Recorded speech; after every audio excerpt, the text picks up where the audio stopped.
The other Oh, it's much stronger. the Yeah. vodka's okay, but it's Yeah, you don't really taste you just.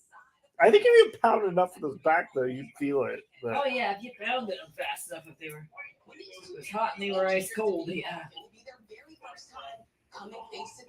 oh,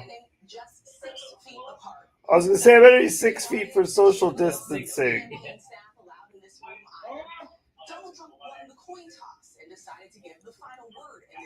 All right, Big D, I'm live on YouTube now, so we'll catch you later.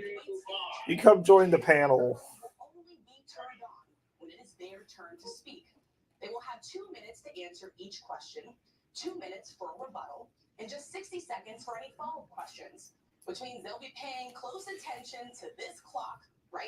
Ooh, that's a big clock.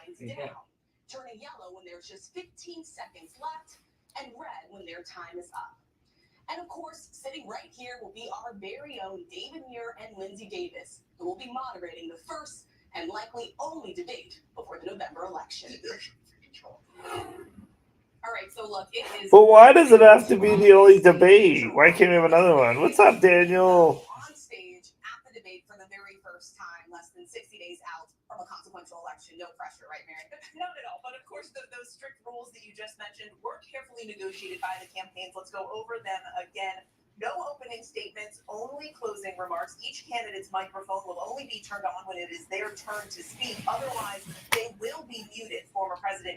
Hi, Stacy. Oh, here comes Big Jizzle. He's gonna, you're working on your reef. Don't hurt yourself. What's that, David? That's a big. That's what she said. Hey, what's up, Oh, David? okay. We're not David I'm and cool. David. Kenny, I Okay, want Derek. the Xbox One. Okay, we're not doing that here. No. No, that's what I want. That's not what this Okay? is about. Yeah, we're being. Everyone's And I'll not ready keep for my big play. Then just kicks himself out. So.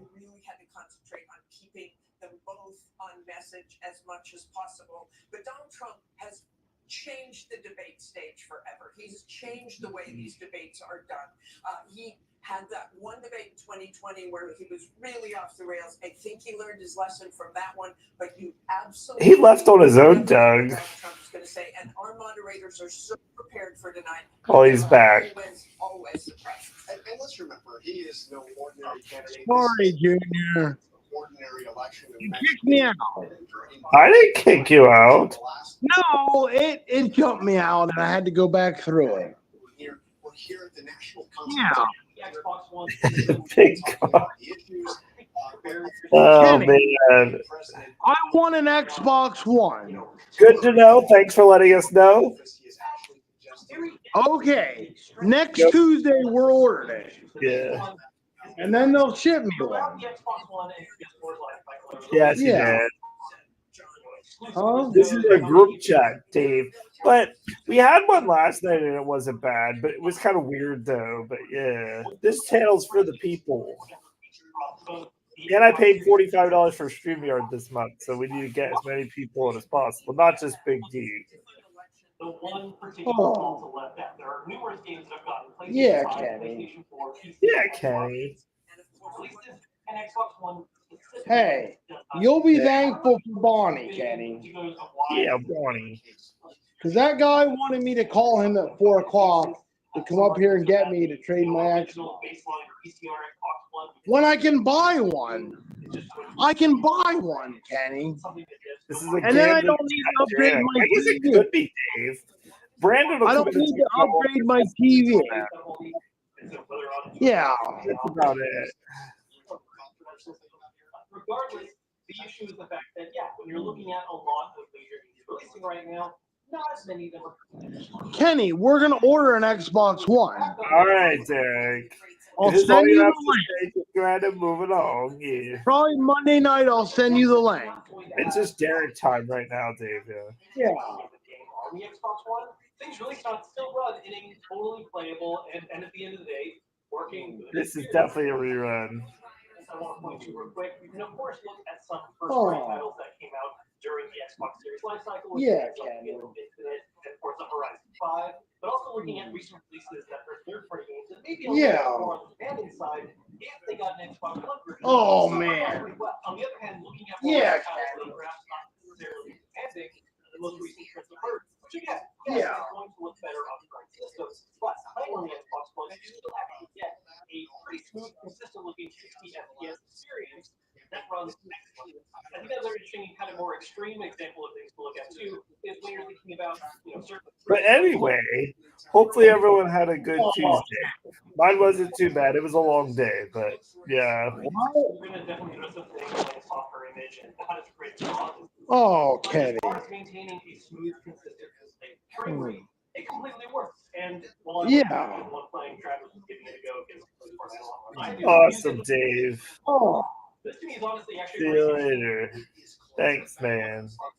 yeah. a good idea because if you have a machine that plays a free-to-play game like Fortnite and you don't want to grab anything more expensive, picking up even the old VCR Xbox One for $80 to $100, you're paying a little bit more Oh. for just getting Nintendo 64, nice. What? Gotta say, okay, bye. What? Dave's just saying, yeah, okay. You need to go, okay, I bye. said what I want to buy.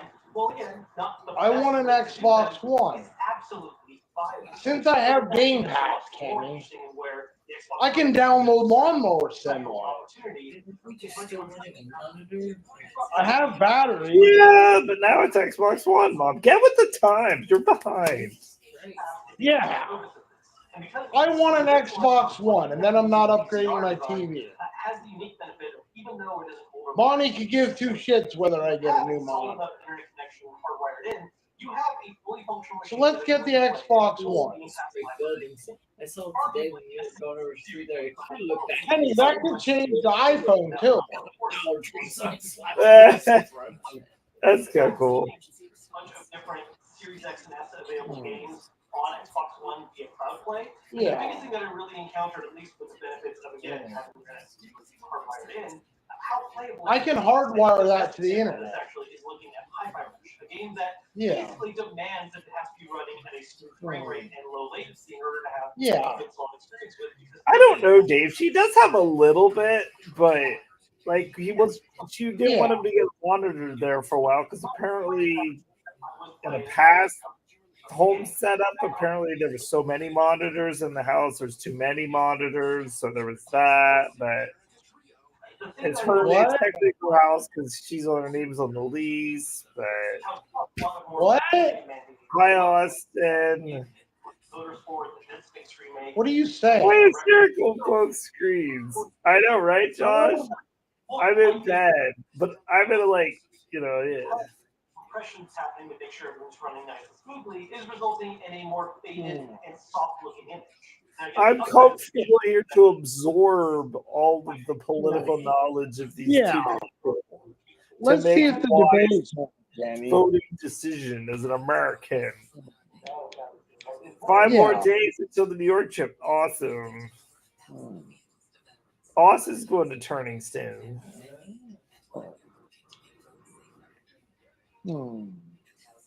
Is the debate on now? Yeah, it is. Well, the pre-show. You still have 45 minutes. Pre-game, Kenny. Until they bring them out on the stage for us.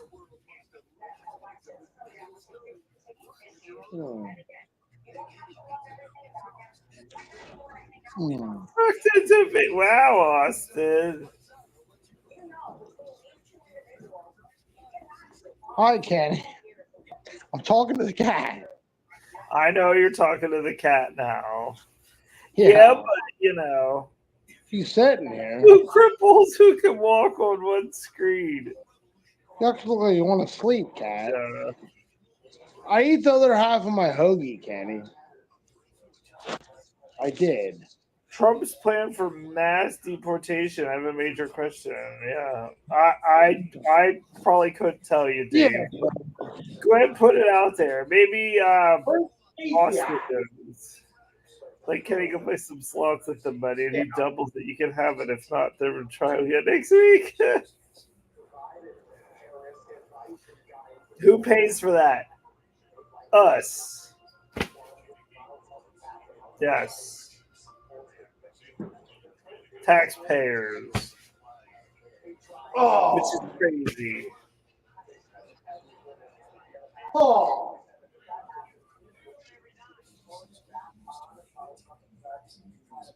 David Muir is my idol.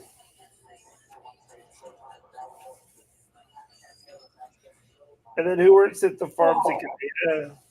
These are questions that people have. oh. You know, you would just hope that the moderator would question these things. Hopefully they do. Yeah, Kenny. I mean, honestly, there's so many valid questions on both sides that I think a lot of people would like to hear, answers of. But Kenny. Yeah, Kenny's right here. oh, the big Kenny. He's a cutie. I love her.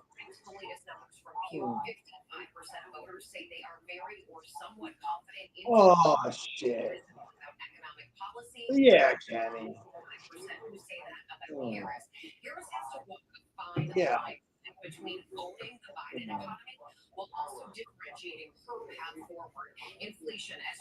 I wonder if Camille will be looking hot tonight. Wages are going up faster than prices today. Unemployment is Yeah. Yeah, I guess, Dave. It is starting to tick higher, but it's still been incredibly low. Yeah. These are great questions. But people YouTube. I did win the roller races today. Actually, I did not. Oh, hi, Kenny. Because I had to take my rollator over, then he had like a box and like a bin, and he wanted me to. I had to take the rollator up to it, step over the box, and not hit the box. Well, I stepped on the box, and then we turned around. And I did it the other way with a different foot, and I was able to get up over it. So 50. I got a 50-50 shot.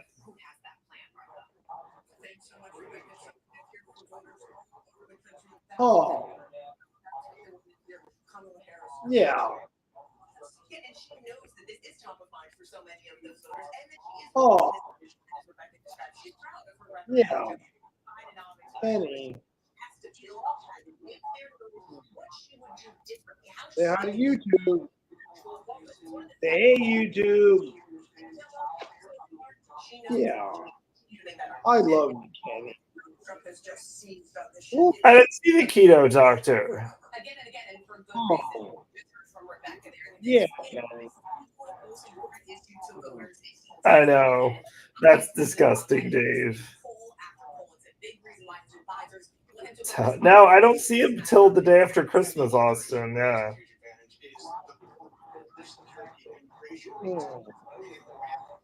Oh, definitely, Dave.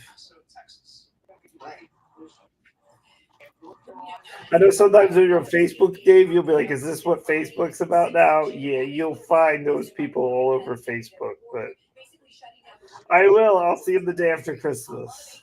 Yeah, Kenny. I want the Xbox One. Yeah. And things are considerably different than what we saw in places like El Paso, where we're standing right now, in comparison to what. Oh man. The thing about it is unknown for most of America, and that. Well, wait, I thought the border was in a horrible state. She just said it's nice and calm. Kenny. Who are we to He believe? paid $50 for this game. For GTA. $50. Dave. Pre-owned. It ain't worth that now. Yeah. Like I said, I can jump back into GTA 5 at any moment. Where did all the people go at the border? So I can always be roaming around the city. They probably just like rushed him over here outside of the frame. Yeah.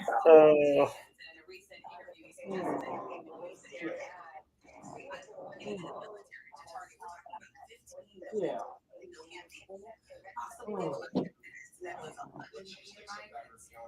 Which he hasn't necessarily explained exactly how this would be carried out, but it is one of the campaign promises that he makes over and over again at the end of his rally time.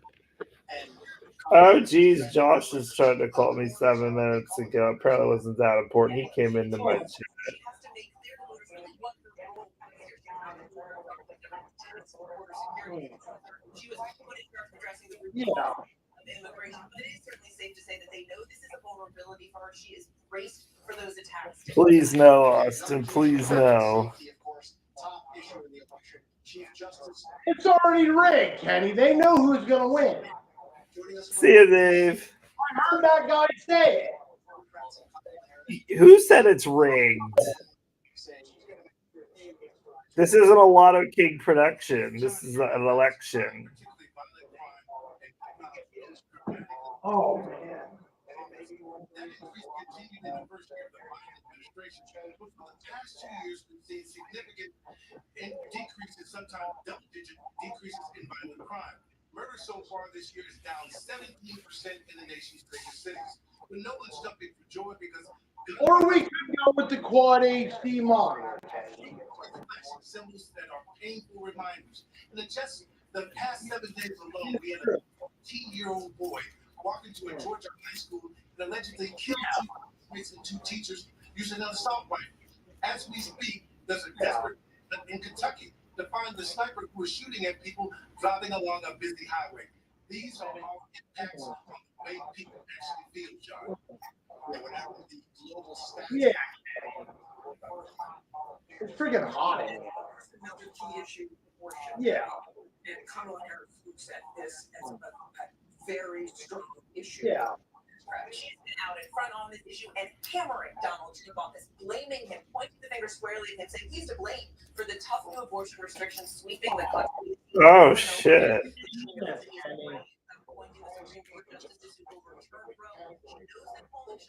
Is a winning issue for her, and of course, that every time that abortion access is in on the ballot, Oh. I might go out for a smoke. You should. Really, Austin. That's crazy. Huh? Sounds good, Big D. I was talking to Austin in the chat. This is it. Oh. Why doesn't I he am get having in a live here? stream right now, kind of too. You're not the only. There are other people here. Yeah. Okay. I think we're just having a call here. Kenny. Trump has also said, even though he believes this should be a state's issue, he believes some states have gone. Should we go with the Quad HD monitor? It's exactly what I want. Higher resolution. You know? I know this is. It's getting cool down Technically, I here. can mute his microphone for That it. would be great. I think I'm gonna shut it off. Yeah. You know, Oh, he's doing. More, that's what I man. said. Like, you're better off just talking to a freaking wall right now. Fuck you. Mm. Yeah. Hold on, Kenny. Woo! It's like the Super Bowl, everybody. Yeah. 30 minutes. Mhm. Austin says I'm supposed to tell you hi and he misses you. Austin who? Austin who? Oh, yeah! For my birthday. Yeah, that's right. Yeah, you did beat Austin. That's right. Oh shit. Hi, Tennille's. Me too. I'm just taking her easy.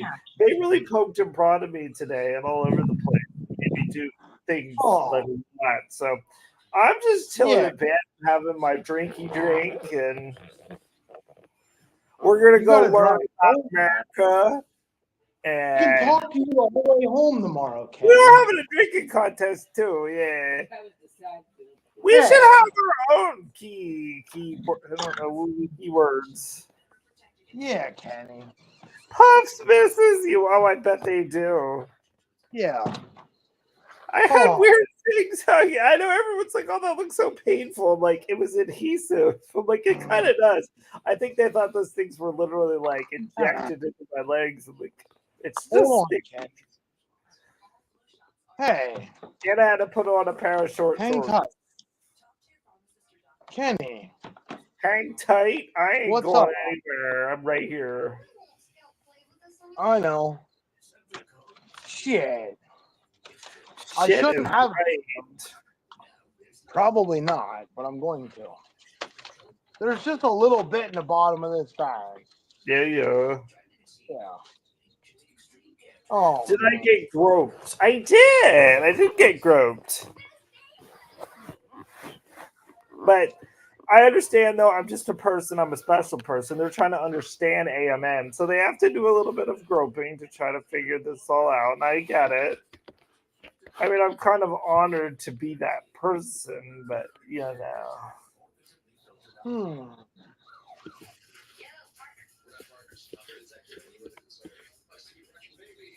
There's a half moon tonight, Kenny. It's because you're not making Sue leave at 4 a.m., are you? What time are you guys leaving tomorrow? Oh, sometime probably before 7. You'll probably be in New York State till I call you.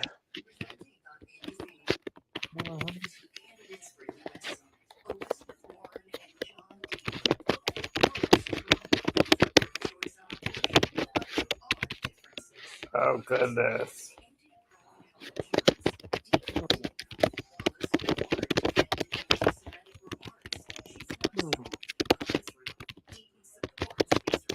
Yeah.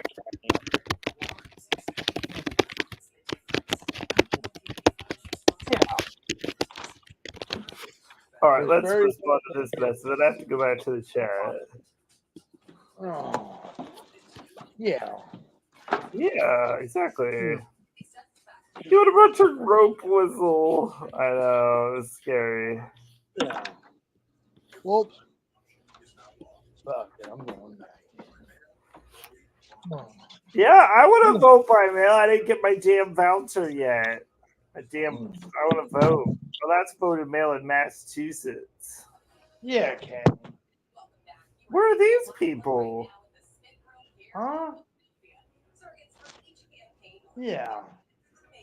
Maggie, my legs are recovering from that walk, Kenny.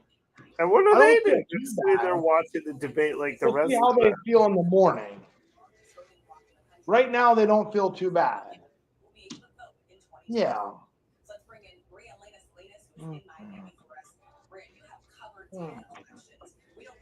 Yeah.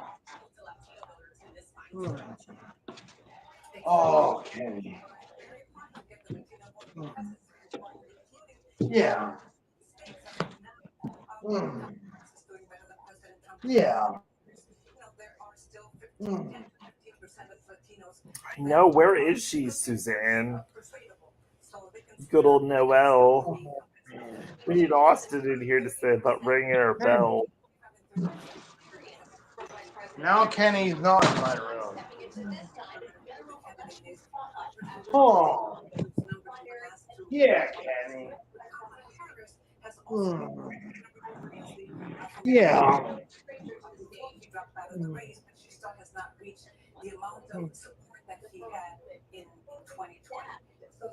Oh. Yeah, Kenny. Yeah, Harris is doing a lot better than President. I hope she's sleeping. We were just talking about immigration, Maria. What about the views on immigration when it comes to these voters? Well, for Latino voters, the views on immigration have shifted in the last few elections. You know, now they support a more stricter laws, a more hardline approach toward immigration, and that is because usually the Democrats immigration reform and Latinos were attracted to that promise, but that promise never materialized. Now they feel that the recent arrivals hurts not only their image, but they feel that it is unfair that they are getting paroled. Many of them are getting work permits while there are still millions of undocumented people here living in this country that are either married to U.S. citizens or have children that are U.S. born, that have been waiting for decades, also the dreamers. And that's the one thing that to take into consideration. One thing that might hurt President Trump is the mass deportations. Latinos are not in favor of mass deportations. Rachel. Maria Elena Salinas, we so appreciate your time and your insights. Thank you so much for joining us. John? All right, we are less than. Yeah, Suzanne, she wanted to rub her hands through my bald head last night. Oh, geez. Global stakes in this most extraordinary moment. Is it an extraordinary moment? Man.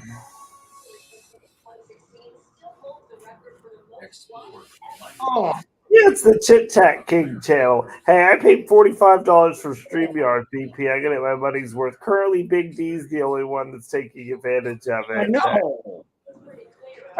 Yeah, I'm here too. I'm home away from home, so come on. We discussed this last night. And said, yeah, during the debate, we could do an after dark. You know, to hear what other people have to say.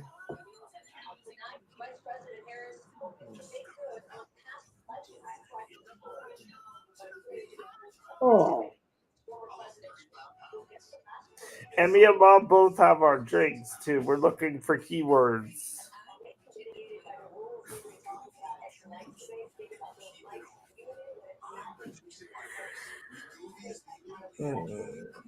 Keywords, it might be a refill. We'll probably leave by like 10 o'clock tomorrow. We'll be like half like hungover.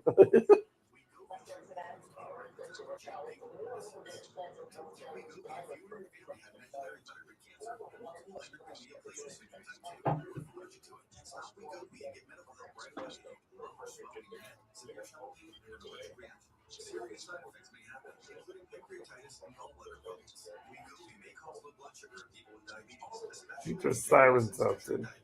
Tell your provider about vision problems or changes, or if you feel your heart racing while at rest. Depression or thoughts of suicide. Masaharu wants to know what the keywords were. Oh my goodness. There's a good video we were watching earlier. Hold on. I'll put it in the chat. We could go by it.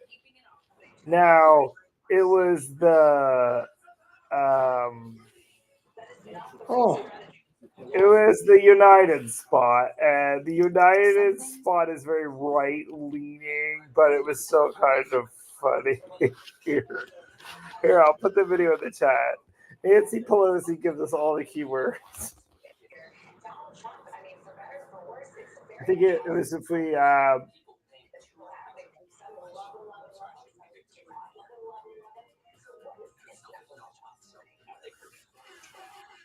if Nancy calls Trump or Vance weird, that's one.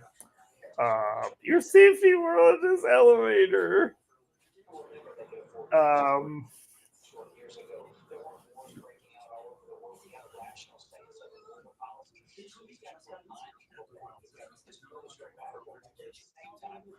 Because I think somebody before called me a Trumper, and I'm just like, no, I want to listen. I want to listen to the candidates. The candidate on the Democrat side doesn't like to talk.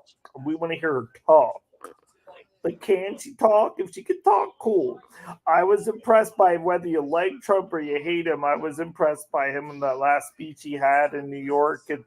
He was like, he talked. He was asked questions and talked. Like, you need a president who can talk in front of world leaders, but ask questions. Like, just how I see it. But I did eat fish tacos. They were good. They were like tempura, like fish. It was fried fish. Oh, it was good.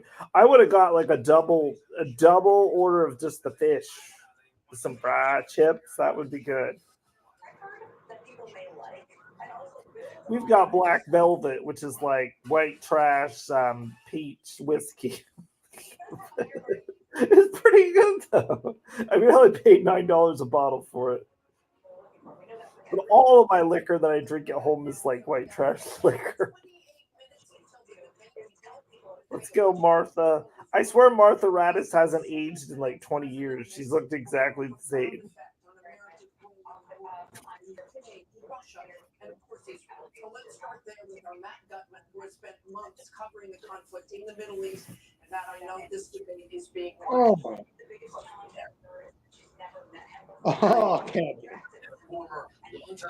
I'm watching the pregame game. He's going to be watching the pregame. That's to say about Iran. Oh, yeah. Woohoo! That's awesome, Masaharu. That'll work. But only a $50 winner out of 44. 25 cups of Malibu Baberies. That'll do it to you, Austin. Oh. Yeah. Showing the tunnel in which those 6 hostages were executing, putting American Hirsch Goldberg Pollen, not just a couple of Yeah, Black Velvet is the best kept secret. Yeah. Compared to like $9 a bottle opposed to $29 for Crown. If it stops there, I think it's $29.32. 8 tickets, 1 winner. I guess we'll take it, Masaharu. crisis like this, but he's likely going to say and repeat what he said in the past. And if he were president, October 7th would never have happened. If he were president, he would have been able to strong-arm Hamas and into a ceasefire and hostage. Yeah. The lives of many Palestinians, and of course, those hostages, Martha. A lot of challenges about that tonight for sure, Matt. Thanks so much. Crane also at the center of this. Let's bring in Chief Foreign Affairs correspondent Ian Pannell, who is in Ukraine. Closely watched there as well, Ian. Yeah. Yeah, that's right. I mean, I spoke to an advisor to the president's office today, and he used one simple word: critical. It's critical what happens tonight. It's critical what happens in November, not just to Ukraine, but I think this sends strong signals to other critical areas in terms of foreign policy for the United States. For example, China. And this war is Hi, Stacey. See. Hi. Are you ready to watch the debate, Daisy? Yep. I got it on. It's on Peacock. Was also struck. Ooh, chocolate buzz balls. That sounds good to me. Those are. To the Kremlin and to the Russian people. This is partly because they've been given restrictions on weapons being supplied by the United States. And Can you tell Big D to fuck off? You His see my TV? race elsewhere? What? Well, we all are gonna have our TV on, so yeah. Oh, there's your wreath that you're fucking up your hand. Sucks. It looks cool. Daisy, I got a Trump sign today. That's They have cool. a Trump store down here Sunday. And they have a sign outside that says, "We have signs." And I went in and asked the lady, I said, "Can I have a Trump sign?" She's like, "Yeah, just vote for him." I'm like, "All right, I will." I don't know if I'm going to vote this year or not. Yeah, you better. I should, Thanks to you. but I'm just finishing up my last colors now. I'll Got the still be fuck a out of Trump myself supporter. earlier. Win or lose, I'll still support Trump. Oh, okay. Yeah, you didn't even see my picture. You know what? Dave, my grandfather came to this country undocumented from Poland in 1923, and things were one hell of a lot different back then, too.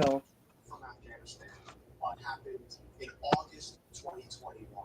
The other thing that happened in August of 2021 was that Joe Biden became an Back then, a lot of people came over undocumented, but yeah, things were a lot different. 50%. They never came back. But Joe Biden was also at the time saying this would not be like Saigon. Yeah, Derek, you have to vote. If you don't vote, you can't complain. To the president, it's hard to call that a success. And Mary, let's go back to Israel and Gaza, key issue. Oh, then he took himself off. Okay. And a very, very fine line she has to walk. So the little bastard lad. Taking a notably different tone from the president. She has been much more forceful in speaking out about the humanitarian crisis. Brandon's here. Brandon's here to give his Canadian input on the issues. What's up? What's up? I don't relate politics, so. Oh. Well, you might be able to give your input on, like, you know. I don't know. See, I can't even see Brandon. It's just a black You have to screen. be up at 4 a.m. Goodness. I know, Masaharu, we would not stand a chance. Hi, Good night, Stacy.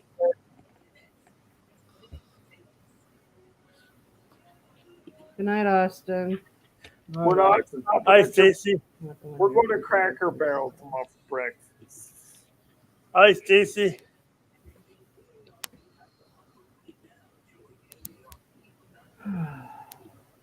That sounds racist. Yeah, it Stacy. does. Imagine that. Here, Cracker you guys Barrel. want to watch me? Stacy. Is that my soda? Yes, you bastard. Kenny. Brandon. Kenny. Stacy. Hey, Can you hear me? I hear you. I think Stacy might be busy at the moment. She might not hear you. Okay. I can't Kenny, even I have see to him. post my song My on screen Facebook. is black. I Oh. see you.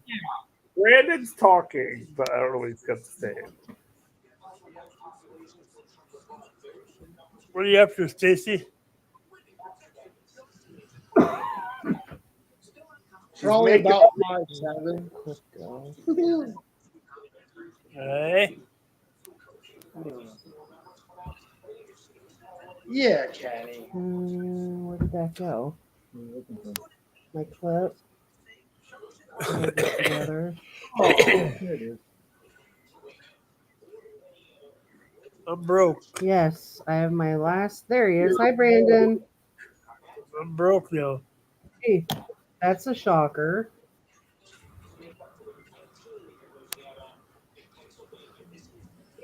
Stacy. I heard you, bud. I'm broke. Yep, and she said I that's knew a that shock. was going to happen. Oh, yeah.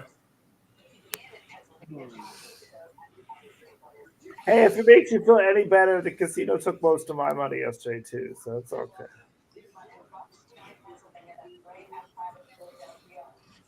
But I allowed them to take it. I could have not allowed them to take it, but I was just like, "Hey, here you go. Let's see what happens." That's gambling. Shit, now what did I do? Oh, I'm back. All on you at the end of the day.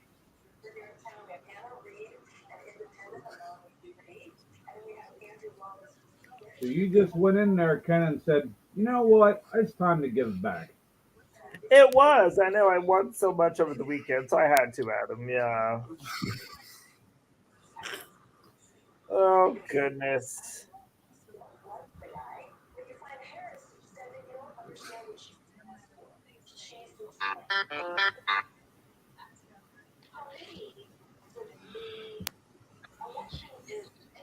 We're going to vote Kelly Ayotte for governor of New Hampshire.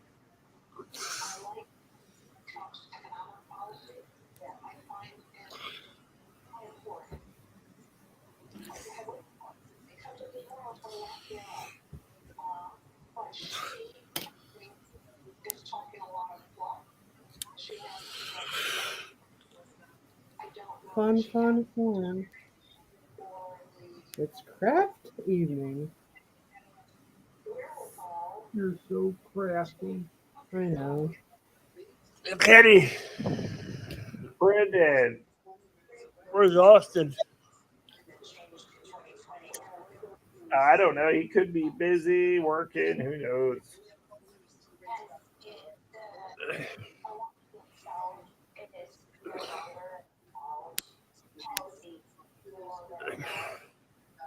So what's going on in the debate tonight? Who's winning?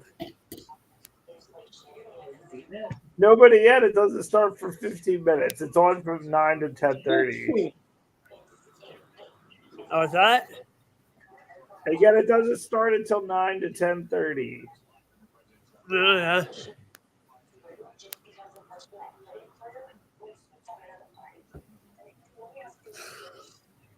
Oh, yeah. Who are you voting for? Yep. Who? Both of you. Yeah. I need to hear what these people have to say first, Brandon. Well, Trump. Stacey's voting for Trump because she's the bag in that bag. I'm voting for nothing. And then Yep. Biggie likes Donald Trump. Yeah. I need Oh, yeah. Kamala to woo me. Oh, Jesus. I need to hear out. I need to hear out, Biggie. I'm Again, giving Camel Toe did you nothing. a better chance. He had 3.5 I thought years Dad to woo you. Yeah, What'd but you she do? hasn't talked in 3.5 years, Adam. We need to hear her talk. Just hear it out, Adam. We need to keep an open Well, mind. she burdened the unburdened, and She's probably gonna say that tonight. Not here. I have no open mind. If it would have been a different person that was not the vice president, Right. I'll tell you what, I would have even gave RFK. no, I would have divorced your ass. You vote Trump or we're done. That's in our marriage. Yeah, but I vows. would have, for a Democrat, I would have rather voted for RFK than Kamala Harris. Keep an open mind, Adam. We're gonna hear her out. The truth is.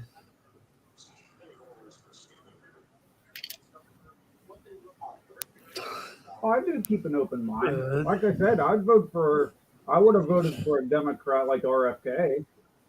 Right. We're gonna listen to Kamala though. But not that far. Maybe I don't know. Shit, how many is there? 1, 2. Oh shit! Did they forget Josh Shapiro here? Is he a report? Is he a reporter for ABC or is he our governor? Like, what is he doing? He's being I don't know. Maybe he's gonna take over. What's his name? Walls. No, she wouldn't have him because he's Jewish.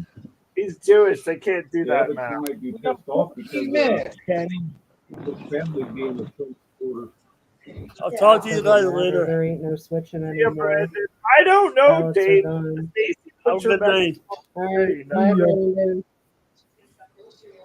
Bye. Brandon. Go Trump, go. Bye, Brandon. See ya, Brandon. Stacey, did you Right. put Trump, go. That's my boy. Stacey, did you put Dave's message on the screen for a reason? He What? wanted Did you put Dave's message on the screen for a reason, or did you make a mistake? Or I didn't touch it. oh, I didn't okay. touch it. It was there when I came in. Was it? Well, when you came in, or someone else came in, it popped up, and I thought it was weird too. I'm like, well, maybe I don't know. But I'll have to go back and see if I can go up. Hold on, I think I can. Oh, there we No, go. I didn't touch it. I don't pin comments. I was gonna say we don't usually pin comments here. That is, but yeah. No, sir. There you go. It's gone, Dave. That was weird. The longest setting of what you send it. Do you go like this? I go like this. Yeah. I know it's easy if you click over. It's so easy. I can hover over anybody's comment and accidentally click it, and it'll say show. Like it's like weird. Like Austin. No, it was. It was updating when I was on my phone. At the same time, yeah.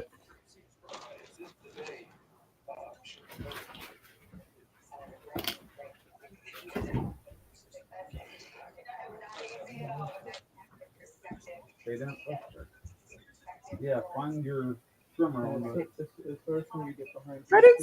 You didn't sleep good last night. I slept good last night. Even when I heard my phone calling and I thought it was only at 4:30, it was actually like right after 6:30. Like, yeah, I slept pretty good last night. Not to rub it in or anything, but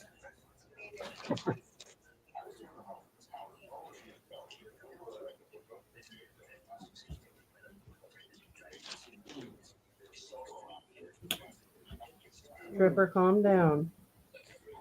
Trapper. He went downstairs with his dad. Oh. You have to wait a minute. Aunt Paul put you down. He went downstairs, Adam. Go down.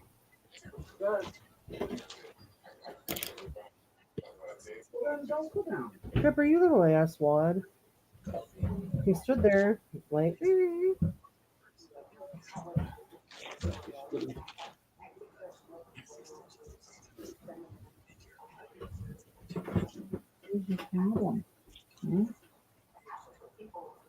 yeah, I'm being a little dick bag.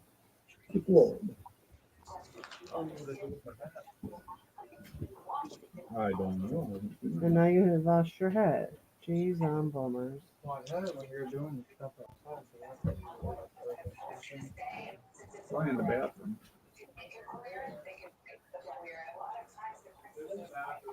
Told you. In the bathroom then. I'll tell you what, I'm gonna be so fucking glad when this is done. I didn't realize that they take this long.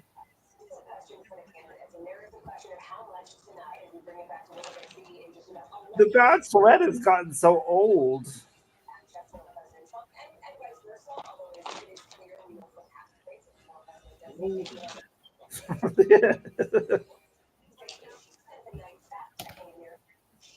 Oh man, new West Nile virus. What is it, like 1997? Like, what was that?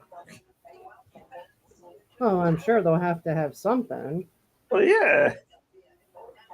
No, especially if Trump That's a becomes president, no-brainer. they're gonna have to have some type of. Got to get that shit set up right off the fucking bat.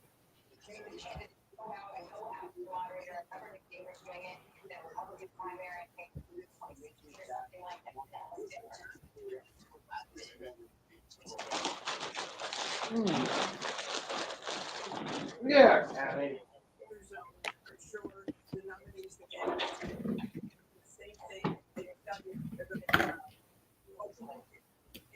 Tripper, knock it off. He tried to put you downstairs. You didn't went downstairs. Now knock it off. For general election debates, the former governor I'll make Ken babysit you. Yeah. Oh, they brought in Chris Christie. Yeah. Fuck Chris Christie. Chris Christie. I don't like him either. No, he's a douche. He's a flip flopper if I ever seen one. Yeah. You know what I think's worse shit Oh. is there should be a fucking Yeah, audience. Kenny. Sorry. Really being spoken to. They have a little small talk here and there, but no. Oh, shit. Green black. So let me ask you this question. Green black. Let me ask you the question I tried to ask Tom. He didn't give me. Oh. Black, green. Yeah, Black, Kenny. green. Which Trump? Black, green. Goddamn, this one works out perfect. Yeah. Getting debate, the Trump will be the convert of Trump. I heard on something, but I don't know if it's true or not, that Kamala Harris and the person that owns ABC or like best friends or something. Oh, I heard that too. And don't even tell me for a second that she can get the fucking questions. All right, Kenny. I'm going to get out of here. Go watch the debate, Big D. Yeah. Okay. It's just like she wanted desks to sit at. Are you fucking kidding me? I've never, ever, ever Yeah, I never. watched a presidential debate where they sat. 2016 debates against Hillary That Clinton. makes her look very, very weak. Told you you had respect for Hillary Clinton. Stupid bitch. Smart. I don't remember which election it was. I seen. Kamala Harris, we got- Well, certainly he's not saying that publicly in any way.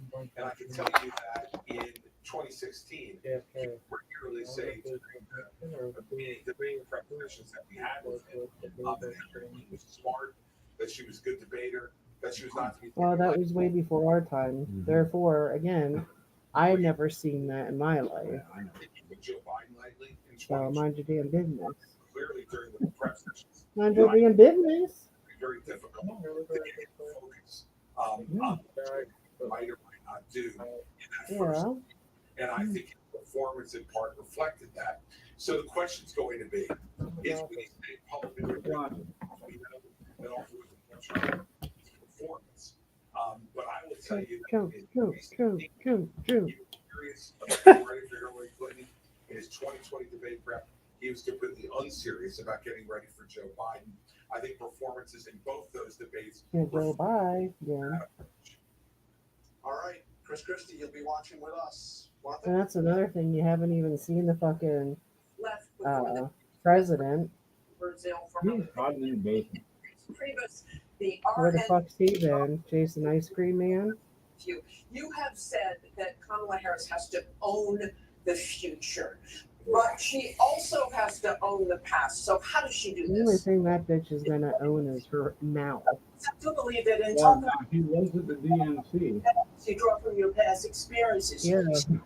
How she was raised, the values that was instilled in her as a young lady. Look, she is. What about the past 3.5 years? Tonight she should talk. That's Thank important you. about what she was as a kid. She supposedly worked at McDonald's. We know. The love for values was installed with her when she was little because she had what? A communist father. And that was a goddamn lie. McDonald's said she never worked for them. Oh, well, yeah. Go back to the chaos and the confusion, the disaster that made, of course, the American The people. fucking lie. 2025, the former president said, "I want to be a president." They interviewed them and they said she never worked here. And here's the plan. Burger King's better. I agree about the hot And room. Donna, I of course meant she has to own up to the Biden administration any mistakes they made to it. Mom's not gonna make it to 10:30. You know what? They made mistakes. Donald Trump and Mr. Pence made mistakes. But you know what? We focus on our mistakes. We won't focus on all the good things that we could do together as Americans. I do believe there's something to say about people who are now able to work. The people can buy their insulin without paying over $1,000, $35. There's so much good that she can talk about from the business that she's made to small towns across this country. I want my $35 insulin. I don't need it, but if it's like a benefit. Yeah, I like how they take credit for that too. That was Donald Trump that Yeah, said got about that. the prices down on that, Yeah. not them. Be disciplined about talking about policy. They like to take credit for the stuff he did. Right, David? Right. Well, you certainly can be. I mean, the reality is Donald Trump doesn't Anything bad that happens, it's Trump's fault. Anything good that happens, it's their fault. almost. Oh, he fucking probably sunk the Titanic if he asked them some bitches. Kamala Harris, and you all kind of touched on it with Donna. Kamala Harris has to answer for the state of the economy. Whatever it is, Trump he did it. Administration. The Ooh, how can you get him this time? past positions on decriminalizing the border, decriminalizing Piece certain of shit. what her role was in Well, Afghanistan. the guy on the Sumter News channel said that. How do you say that? The Biden I know, I administration didn't watch it. Something about an incumbent. So this is where the ABC or the news media and I think has that's Kamala as 98% favorable in the media, where it's like 97% unfavorable for Trump. How Well, does yeah, because it's like after the media is bought and paid for. see how he pronounces Well, that things he said about Kamala Harris that she's If done you this. also remember correctly, too, they had Hillary Clinton even bought her inaugural ball dress. They already took pictures. Oh yeah. against Joe Biden. I think that's So they can formulated blow smoke all they want up people's fucking asses. Harris to the Well, Biden. people start to figure it out, and a lot more people have figured it out now. Stupid idiots. Having, and then sit back and let her talk. Let her explain herself, her past positions, current positions. How does she feel about how Biden, Positions. how does Well, she feel about she the likes to suck dick to get where she is. I do hope one thing. I hope Trump does let her talk. That's the best thing he could do. Yep, just let her talk. Fucking tramp. Because she has yet to come out. Here we go. They're soon going to be making their walk. I mean, the mood lighting in this room looks kind of nice too. Hopefully, they turn some lights on. I don't even be pulling that shit out. Look, this is the largest audience they're likely going to have in this race. It will be interesting to see if Harris can make clear the starting choice before voters. And where does she decide to vote? can punch hard. Can she do that? Or rising above the needle and coming her way. But first and foremost, are we going to see a handshake when the two of them meet for the first time? I'd hope so. They need a handshake. No. And I have my doubts that we're going to see that handshake, but what we are going to see is a spirited debate and perhaps the most consequential. Like, do they just give a nod, like a almost certainly going to be the last one. yeah, sup? The stakes so high, the presidential debate just moments away. We have the entire news division keeping an eye on everything. Choking out too small. My neck, my back. I can't sit. You can't sit. Now, just 10 seconds away. We will be back with our post-game show as soon as it's over. We are going to toss it. Post-game show. It's like the freaking Super Bowl. Tonight, the high-stakes showdown here in Philadelphia between Vice President Kamala Harris and former President Donald Trump. Their first face-to-face meeting in this presidential election. Their first face-to-face meeting. Historic race for president upended just The last fucker is done. this last debate. Donald Trump now up against a new opponent. The candidates separated by the smallest of margins, potentially tied the polls nationally and key battlegrounds, including right here in Pennsylvania, all still very much in play. The ABC's presidential debate starts right now. The candidates separated by the smallest of margins, potentially tied the polls nationally and key battlegrounds, including right here in Pennsylvania, all still very much in play. ABC's presidential debate. We will soon be a great nation again. Face to face, historic. God damn it. ABC's presidential debate. Shut up, man. David Hill and Lindsay Davis. Well, then we're at least cut. I hope so. Vice President Kamala Harris and President Donald Trump are just moments away from taking the stage in this Former President Donald Trump. I hate when they do that. Former President Trump. Yeah. They should really say former, yeah. Vice President Kamala Harris, this is her first debate since President Biden. Bet you she's fucking shitting herself. I'd hope so, Masaharu, but take little sips.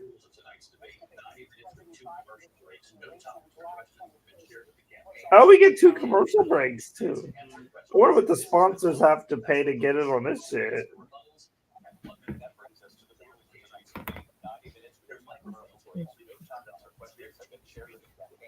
Mm-hmm. Cool. Is that a teleprompter? Did you literally look at the podium? They showed like a light, like, or maybe it was just the light from the light shining on it, but it looked like there was a screen. I think they're just only allowed a tablet or a notebook. And Supposedly, but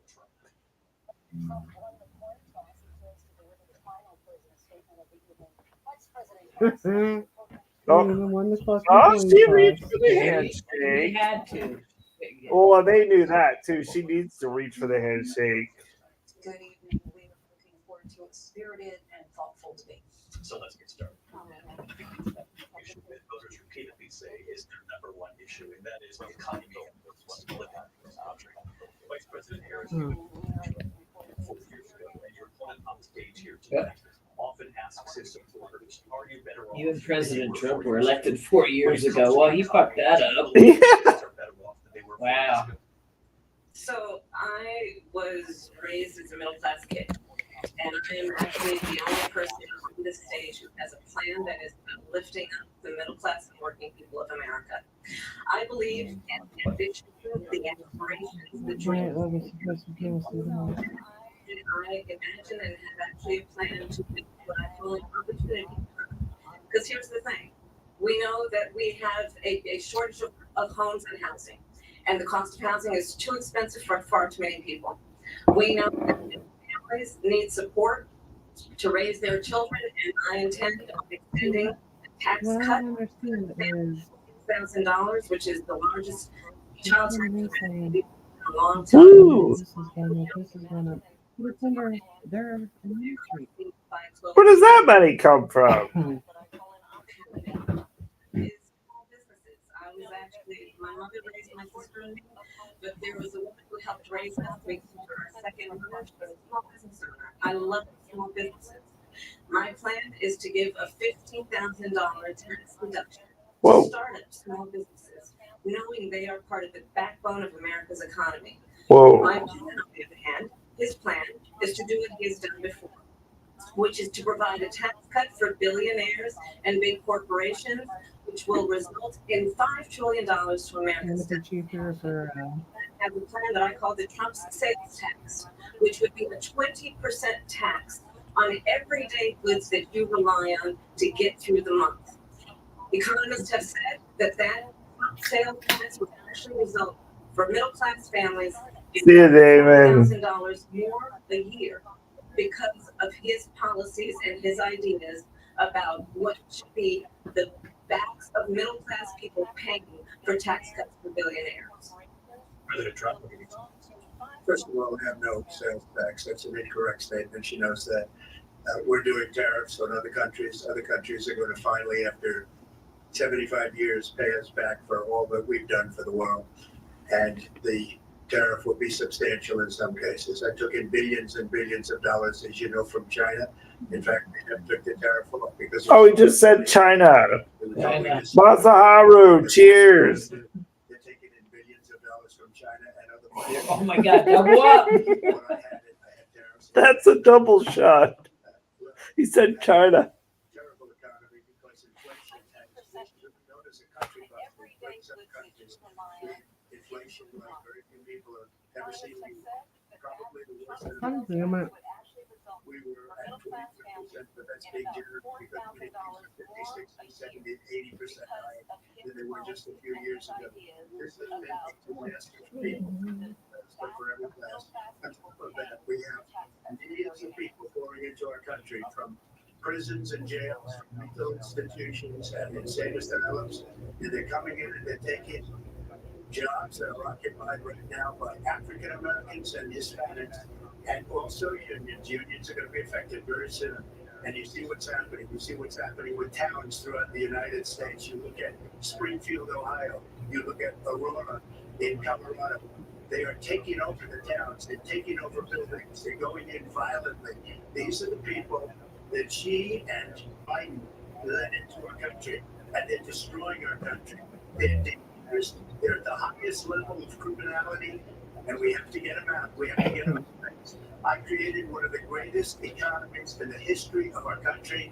I'll do it again and even better. We are going to get to immigration and border security during this debate, but I would like to let Vice President Harris respond on the economy.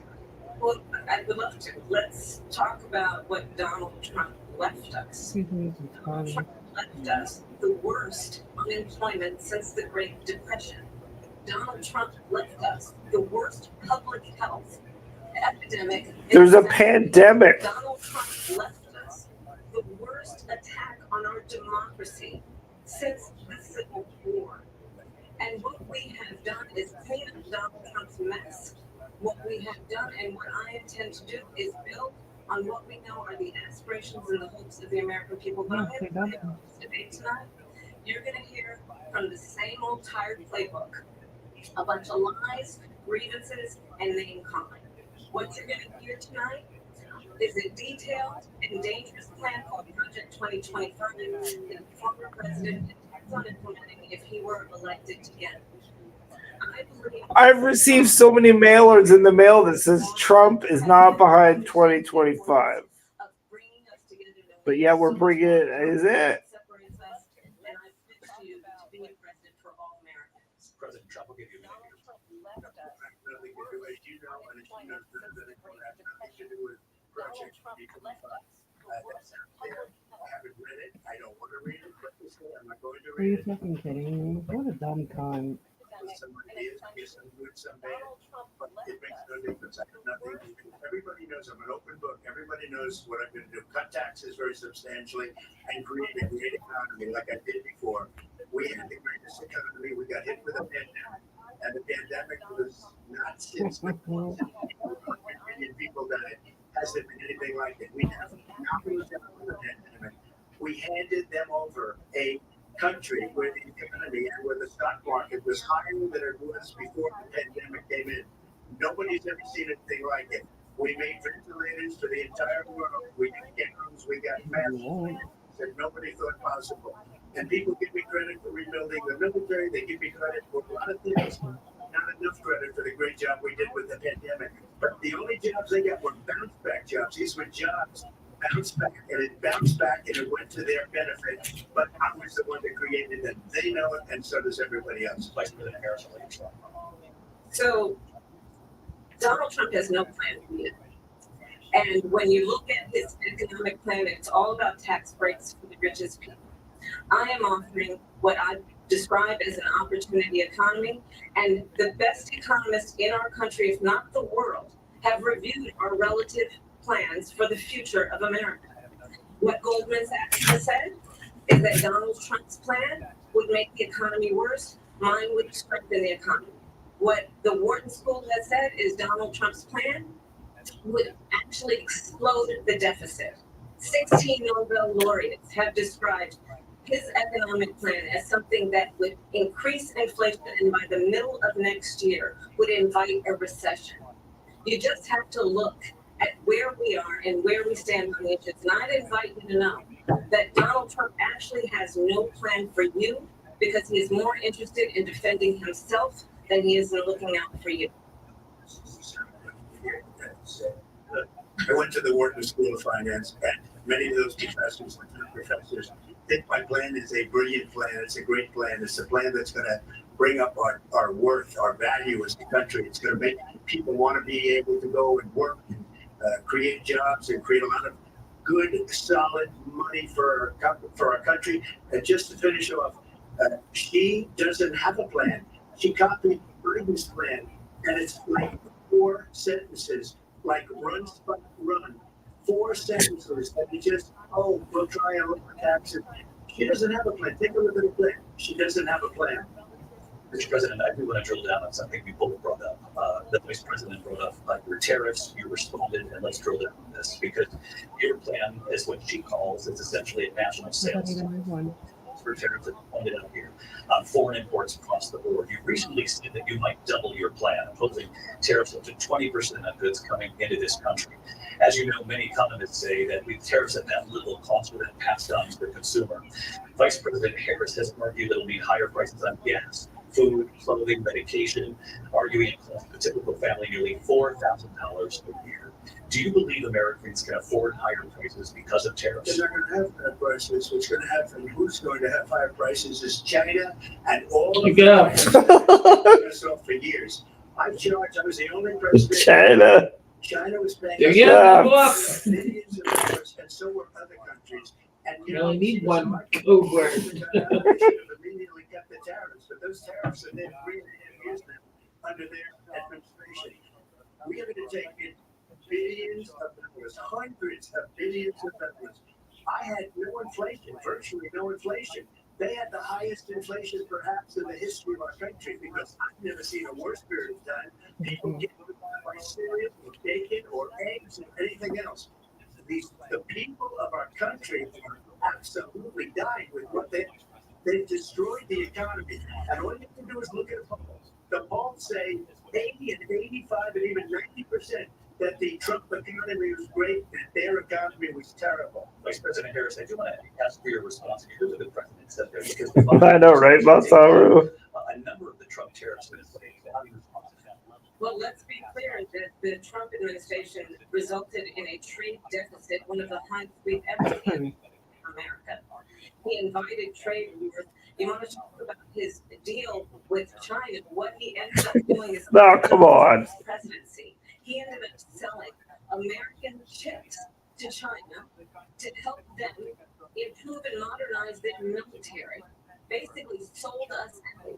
When a policy about China should be in making sure the United States of America wins the competition for the 21st century, which means focusing on the details of what that requires, focusing on relationships with our allies, focusing on investing in American-based technology so that I'm gonna punch her in the fucking head. computing, focusing on what we need to do to support America's Stay away from that. end up having the short end of the stick in terms of workers' rights. But what Donald Trump did, let's talk about this, with COVID, is he actually praised President Xi. What he did during COVID, look at his tweet. Thank you, President Xi, exclamation point, when we know that Xi was responsible for lacking and not giving us transparency about the origins of COVID. President Trump would love to respond. First of all, they brought their chips from Taiwan. We hardly make chips anymore because of philosophies like they have and policies like they have. I don't say her because she has no policy. Everything that she believed 3 years ago and 4 years ago was out the window. She's going to my philosophy now. In fact, I was going to send her a MAGA hat. She's gone to my philosophy, but if she ever got elected, she'd change it. And it will be the end of our country. She's a Marxist. Everybody knows she's a Marxist. Her father's a Marxist professor in economics, and he taught her well. But when you look at what she's done to our country, and when you look at these millions and millions of people that are pouring into our country monthly, where it's, I believe, 21 million people, not the 15 that people say, and I think it's a lot higher. Let's be clear. That's bigger than New York State pouring in. And just look at what they're doing to our country. They're criminals. Many of these people coming in are criminals. And that's our economy. You know, you mentioned before, we'll talk about immigration later. Well, bad immigration is the worst thing. Fuck off. They have, and she has destroyed our country with policy that's insane. Policy that you say they have to hate our country. President Trump. I'm going to turn to the issue of abortion. President Trump walked into town and you were able to kill Roe v. Wade. Last year, you said that you were proud to be the most pro-life president in American history. Then last time, you said that your administration would be great for women. State of Florida, you surprised many. Hey, Stacy. Tania wants to know what you're eating good. You said that it was too short, and you said, "Oh, I'm going to be voting that Oh, popcorn, chicken, and French fries. first course," and said you would vote to support the 6-week ban. Vice President Harris Sorry. didn't trust you on the issue of abortion because you've changed your position so many times. Therefore, why should they trust So you? the reason I'm doing that vote is because the plan is, as you know, the vote is, they I have, love how she can just be so fucking smug. and even have Well, I do not. Yeah. West Virginia, not the current governor, who's doing an excellent job, but the governor before, he said the baby will be born and we will decide what to do with the baby. In other words, we'll execute the baby. And that's why I did that, because that predominates, because they're radical. The Democrats are radical in that. And her vice presidential pick, which I think was a horrible pick, by the way, for our country, because he was really out of it. But her vice presidential pick says abortion in the 9th month is also fine. He also says execution after birth. It's an execution, no longer abortion, because the baby is born is okay. And that's not okay with me, hence the vote. But what they did is something for 52 years. They've been trying to get Roe v. Wade into the states. And through the genius and heart and strength of 6 Supreme Court justices, we were able to do that. Now, I believe in the exceptions for rape, incest, and life of the mother. I believe strongly in it. Ronald Reagan did also. 85% of Republicans do exceptions. Very important. But we were able to get it, and now states are voting on it. And for the first time, you're going to see what this country apart for 52 years. Every legal scholar, every Democrat, every Republican, conservative, they all make this issue to be brought back to the states where the people could vote. And that's what. Now, Ohio, the vote was somewhat liberal. Kansas, the vote was somewhat liberal, much more liberal than people would have thought. But each individual state is fucking smug. nothing the federal government. I did a great service in doing it. It took courage to do it. And the Supreme Court had great courage in doing it. And I give tremendous credit to those 6 She can justices. see and shake her fucking head all she wants to. She's absolutely right with that. I want to get your response to it. You gotta be careful not to push the baby's head out. And that's Or they can literally kill the baby. let's understand how we got here. Donald Trump That's a baby killer.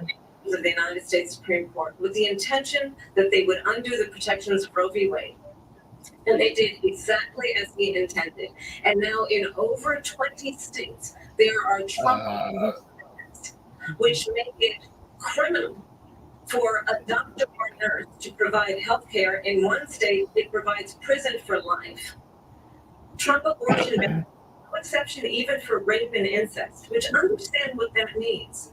A survivor of a crime of violation to their body does not have the right to make a decision about what happens to their body next. That is immoral.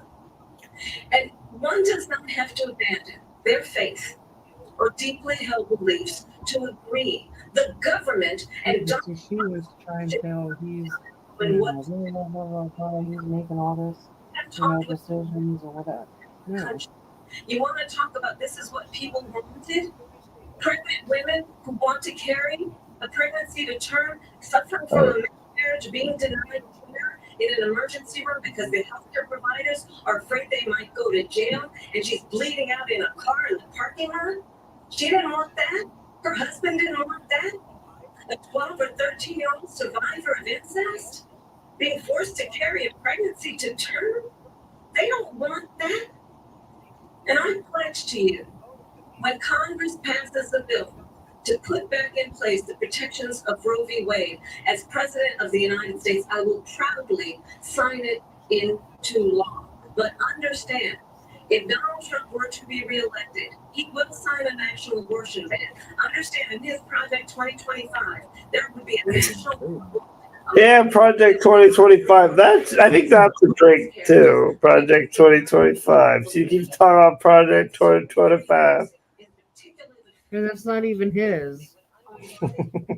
She needs to get a fucking grip, dumb cunt. We just discussed that, but It's a lie. I'm not signing a ban, and there's no reason to sign a ban because we got what everybody wanted. Democrats, Republicans, and everybody else. And every legal scholar wanted it to be brought back into the states, and the states voted. And No, that's bullshit. 52 years, this issue has torn our country apart. Mine's behind yours, Ken. States, and I did something No, that okay. was possible. The states are now voting. What she says is an absolute lie. And as far as the abortion ban, no, I'm not in favor of abortion ban, but it doesn't matter because this issue has now been taken over. Trump doesn't. That's why I gave it to the states. Once again, no, she said she'll go back to Congress, she'll never get the vote. It's impossible for her to get the vote, especially now with the 50-50, essentially 50-50 Senate and the House. She's not going to get the vote. She can't get the vote. She won't even come close to it. So it's just, you know what it reminds me of when they said they're going to get student loans to and it ended up being a total catastrophe. The student loans, and then her, I think probably her boss, he spends all this time on the beach. Look, her boss wanted her. And said, we'll do it again. We'll do it a different way. And when I got rejected again by the Supreme Court. So all these times got taunted with this whole thing about this whole idea. And how unfair that would have been the reason they lost to the millions and millions of people that had to pay off their student loans. They didn't get it for free. But they were saying it's the same way that they talked about that they talk about abortion. Is she fucking really retarded? Vance has said that you would veto it if it did come to your desk. I don't even know if I can watch that because I just want to. I'm fine. He has a certain veto, but I think you're speaking for me. But I really did. Look, we don't have to discuss that. yeah, I don't think I'm gonna need to see a full hour of this either. Yeah, I think we think we know where this is gonna go. They taunted young people and a lot of other people that had loans. Did you never get this over? It doesn't matter what you do. It's wonderful. We're going to Congress to do it. But the fact is that for years they wanted to get it. Yeah, you stand there and smile, you fucking baby killing bitch. She said it couldn't be done. And now the vote of the people for abortion. President Harris kind of didn't have time to respond, but I just want to ask, would you support any restrictions on a woman's right to abortion? I absolutely support reinstating the protections of Roe v. Wade. And as you rightly mentioned, nowhere in America is the woman carrying a pregnancy to term and asking for an abortion. That is not happening. It's insulting to the women of America. And understand what has been happening under Donald Trump's abortion bans. Couples who pray and dream of having a family are being denied. Two to go. What is happening in our country? Oh, Masaharu. Working women who are working one or two jobs, who can barely out here as it is, have to travel to another state to get on a plane sitting next to strangers to go and get the help. Barely can afford to do it, and what you are putting her through is unconscionable. And the people of America have not, the majority of Americans believe in a woman's right to make decisions about her own body, and that is mine. In every state where this issue has been on the ballot, in red and blue states both, the people of America have voted for freedom. Vice President. Excuse me, I have to respond. Another lie. It's another lie. I have been a leader on IVF, which is fertilization. The IVF, I have been a leader when they got a very negative decision on IVF from the Alabama courts. I saw the people of Alabama at the legislature 2 days later voted it in. I've been a leader on it. They know that, and everybody else knows it. I have been a leader on fertilization, IVF. And the other thing, you should. As the leader in all this shit. Yeah. He has no saying anything right now. I more than you and I do. We can be leaders too. Supposed to. Just look at the governor, former governor of Virginia. The governor of Virginia said we put the baby in, and then we determined. Right now, that's what you guys want. Turn now to immigration and border security. We know it's an issue that's important to Republicans, Democrats, voters across the board in this country. Vice President Harris, you were tasked with President Biden with getting to the root causes of migration from Central America. We know that That's got nothing to fucking do From with TV. abortion. this past Fucking Hell yeah. poor bag bitch. new asylum restrictions. We know the numbers since then have dropped significantly. But my question to you tonight is, why did the administration wait until 6 months before the election to act? And would you have done anything differently than President Biden? So I'm the only person on this stage who has prosecuted international organizations for the trafficking of goods, drugs, and human beings. So she goes from to The United States Congress, including some trying US to get knocked out. the United States Senate, came up with a border security bill, which I supported. And that bill would have put 1,500 more border agents on the border to help those folks who are working there right now overtime, trying to do their job. It would have allowed us to stem the flow of fentanyl coming into the United States. I know there's so many families watching tonight who have been personally affected by the surge of fentanyl in our country. That bill would have put more resources to allow us to prosecute transnational criminal organizations for trafficking in guns, drugs, and human beings. But you know what happened to that bill? Donald Trump got on the phone, called up some folks in Congress, and said, kill the bill. And you know why? Because he'd prefer to run on a problem instead of fixing a problem. Yeah, And I thought the things were supposed to be muted. Where Mute the her. country actually need a leader who engages in solutions, who actually addresses the problems at hand. But what we have in the former president is someone who would prefer to run on a problem instead of fixing a problem. And I'll tell you something, he's going to talk about immigration law tonight. It's a subject that is being raised. And I'm going to actually do something really unusual, and I'm going to invite you to attend one of Donald Trump, because it's a really interesting thing to watch. You will see during the course of his rallies, he talks about fictional characters like Hannibal Lecter. He will talk about windmills cause cancer. And what you will also notice is that people start leaving his rallies early out of exhaustion and boredom. And I will tell you, the one thing you will not hear him talk about is you. You will not hear him talk about your needs, your dreams, and your desires. And I'll tell you, I believe you deserve a president who actually pledged to do that on will. Those are fight words, Kamala. Why did you try to kill that bill, and successfully so? That would have put thousands of additional agents and officers on the board. First, let me respond to this. She's told people start leaving. People don't come to her rallies. There's no reason to go. And the people that do go, she's busing them in and paying them to be there. And then showing them in a different light. So she can't talk about that. People don't leave my rallies. We have the biggest rallies, the most incredible rallies in the history of politics. Huge. That's because people want to take their country back.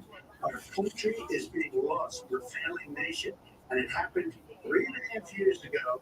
And what's going on here, you can end up in World War III, just to go into another subject. What they have done to our country by allowing these millions and millions of people to come into our country, and look at what's happening to the towns all over the United States. A lot of towns don't work. Not going to be Aurora. Hey, we employ like 5 of them at my company. And you know what? They show up to work every single day. Only the one speaks English, though. But They're eating the pets of the people that live there. And this is what's happening in our country. And it's a shame. As far as as far as the reason they go is they like what I say. only a little bit, DB. They want to make America great again. I'm trying to listen to our candidates here. She's destroying this country. And if she becomes president, this country doesn't accept. We'll end up being Yeah, probably because them motherfuckers hire people to try fucking shoot them. Stupid bitch. There have been no credible reports of specific claims of pets being harmed, injured, or abused by individuals within the immigrant community. Yeah, I pledge you, you're a fucking twat. and used for food. So maybe he said that, and maybe that's a good thing to say for a city manager. I'm not taking this, but the people on television saying that Jerome was eaten by the people that went there. Again, the Springfield City Manager says there's no budget. Mm-hmm. The rest of You're talking about extreme. This is, I think, one of the reasons why in this election, I actually have the endorsement of 200 Republicans who have formerly worked with President Bush, Mitt Romney, and John McCain, including the endorsement of former Vice President Dick Cheney and Congress member Liz Cheney. And if you want to really know the inside track on who the former president is, if he didn't make it clear already, just ask people who have worked with him. His former chief of staff, a 4-star general, has said he has contempt for the Constitution of the United States. His former national security advisor has said he is dangerous and unfit. His former Secretary of Defense has said the nation, the Republic, would never survive another Trump term. And when we listen to this kind of rhetoric, when the issues that affect the American people are not being addressed, I think the choice is clear in this election. President Trump will give you a quick minute to respond. Thank you, because when I hear that, see, I'm a different kind of a person. I fired most of those people. Not so graciously. They did bad things or a bad job. I fired them. They never fired one person. They didn't fire anybody having to do with Afghanistan and the Taliban and the 13 people who's were just killed, viciously and violently killed. And I get to know the parents and the family. They didn't fire. They should have fired all those generals, all those top people, because that was one of the most incompetently handled situations anybody has ever seen. So when somebody does a bad job, I fire him. And you take a guy like Esper, he was no good, I fired him. So he writes a book. Another one writes a book. Because with me, they can write books. With nobody else can they. But they have done such a poor job. And they never fired. Look at the economy. Look at the inflation. They didn't fire any of their economists. They have the same people. That's a good way not to have books written about you. But just to finish, I got more votes than any Republican in history by far. In fact, we got more votes than any president, sitting president in history by far. I really think I'm proud of that.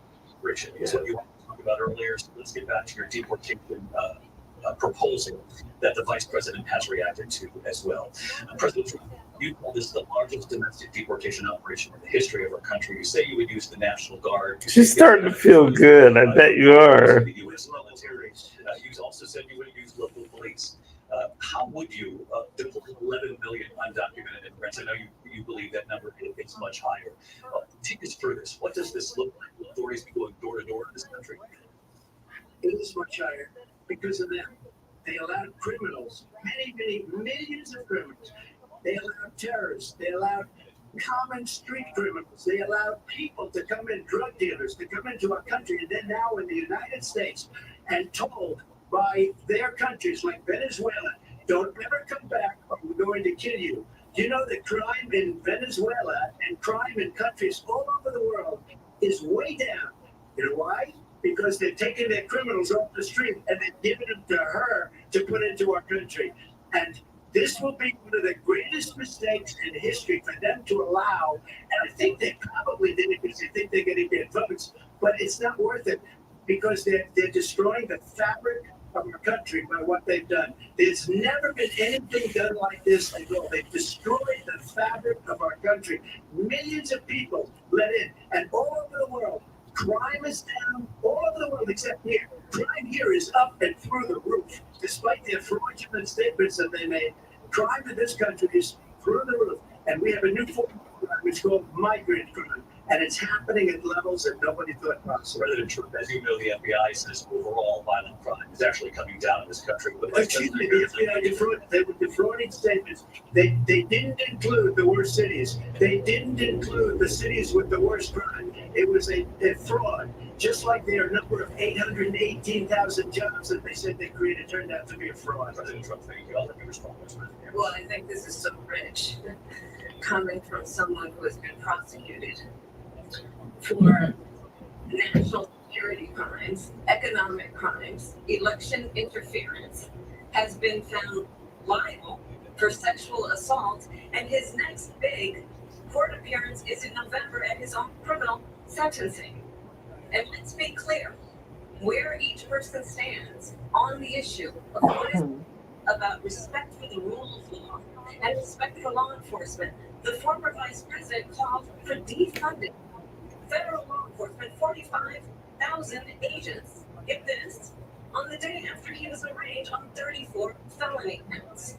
So let's talk about what is important in this race. It is important that we move forward, that we turn the page on this same. Also, Haru, she's talking about the felony counts. That's at least 2 steps. The American people address what we need to do about the housing shortage, which I have a plan for. Address what we must do to support our small businesses. Address bringing down the price of groceries.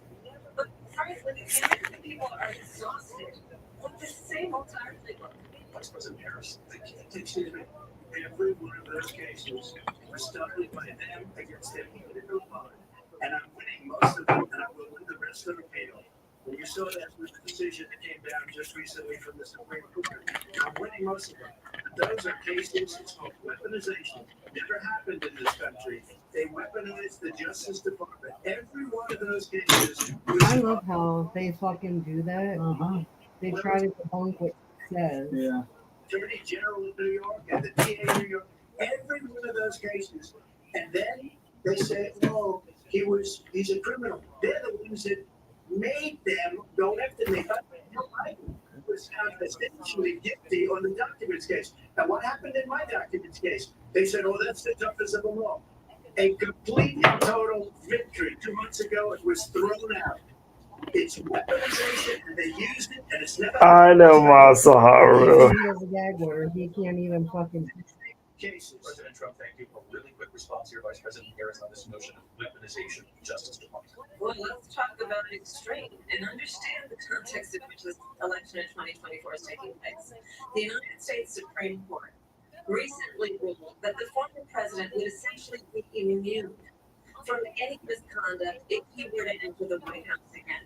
Understand that this is someone who has openly said he would terminate, I'm quoting, terminate the Constitution of the United States, that he would weaponize the Department of Justice against his political enemies. Someone who has openly expressed disdain for members of our military. Understand. You know, what's your plan? You know why there's a whole bunch of all illegal and you're going to drink. Because certainly we know now the court won't stop them. You know, JP is not going to stop them. It's up to the American people to stop him. Thank you. Vice President Harris, in your last run for president. It's the one that weaponized, not me. She weaponized. I promise you, a bullet to the head because of the things that All they done, say. Ken. They talk about democracy. I'm a threat to democracy. It's good. Very cool. Investigation that went nowhere. We have a lot to get to, Lindsay. Vice President Harris, in your last run for president, you said you wanted to ban fracking. Now you don't. You wanted mandatory buyback programs for assault weapons. Now your campaign says you don't. You support decriminalizing border crossings. Now you're taking a harder line. I know you say that values have not changed. So then why have so many of your policy positions? So my values did not change, and I had discussed every Yes. one. It's done. In particular, let's talk about here in Pennsylvania. I made that clear in 2020. I will not ban fracking. I have not banned fracking as Vice President of the United States. And in fact, I was the tie-breaking vote on the Inflation Reduction Act, which opened new leases. Dad and Derek are having a call. I'm not Is that we have got to invest in energy. We reduce our reliance on oil. We have had the largest increase in domestic wealth production in history because of companies that recognize that we cannot over rely on. Show me the quote. A middle-class kid raised by a hardworking mother who worked and saved and was able to buy our first home when I was a teenager. The values I Oh bring, my God.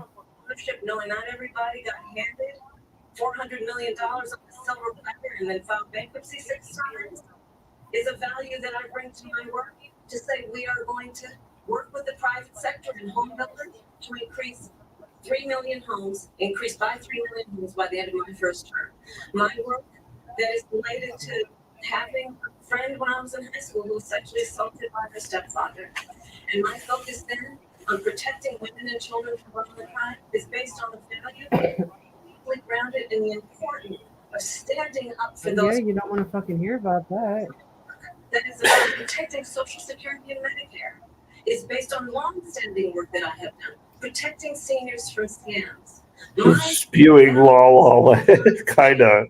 And what is important is that there is a president who actually brings values and a perspective that is about lifting people up and not beating people down. That means everything that she said in the law.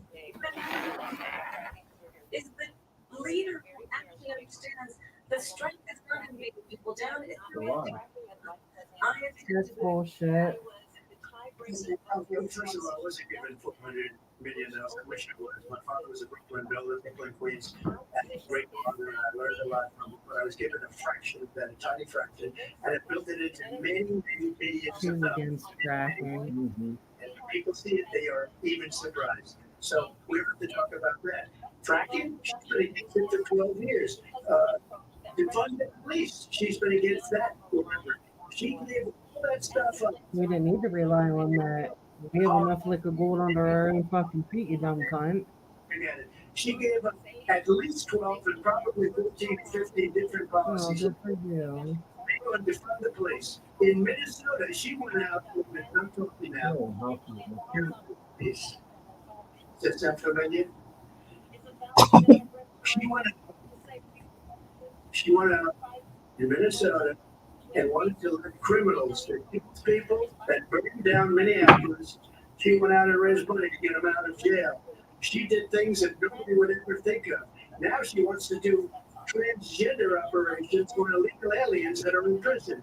This is a radical left liberal that would do this. She wants to confiscate your guns, and she will never allow fracking in Pennsylvania. If she won the election, fracking in Pennsylvania will end from day one. Just to finish one thing, so important in my opinion. So I got the oil business going like nobody has ever done before. They took over. They got rid of it, started getting rid of it, and the prices were going up the roof. They immediately let these guys go to where they were. I would have been 5 times, 4 times, 5 times higher, because you're talking about 3.5 years ago. They got it up to where I was because they had no choice, because the prices of energy were quadrupling and doubling. You saw what happened to gasoline. So they said, let's go back to Trump. But if she won the election, the day after that election, They'll go back to destroying our country, and oil will be dead, fossil fuel will be dead. We'll go back to windmills, and we'll go back to solar, where they need a whole desert to get some energy to come out. You ever seen solar? By the way, I'm a big fan of solar, but they take 400, 500 acres of desert.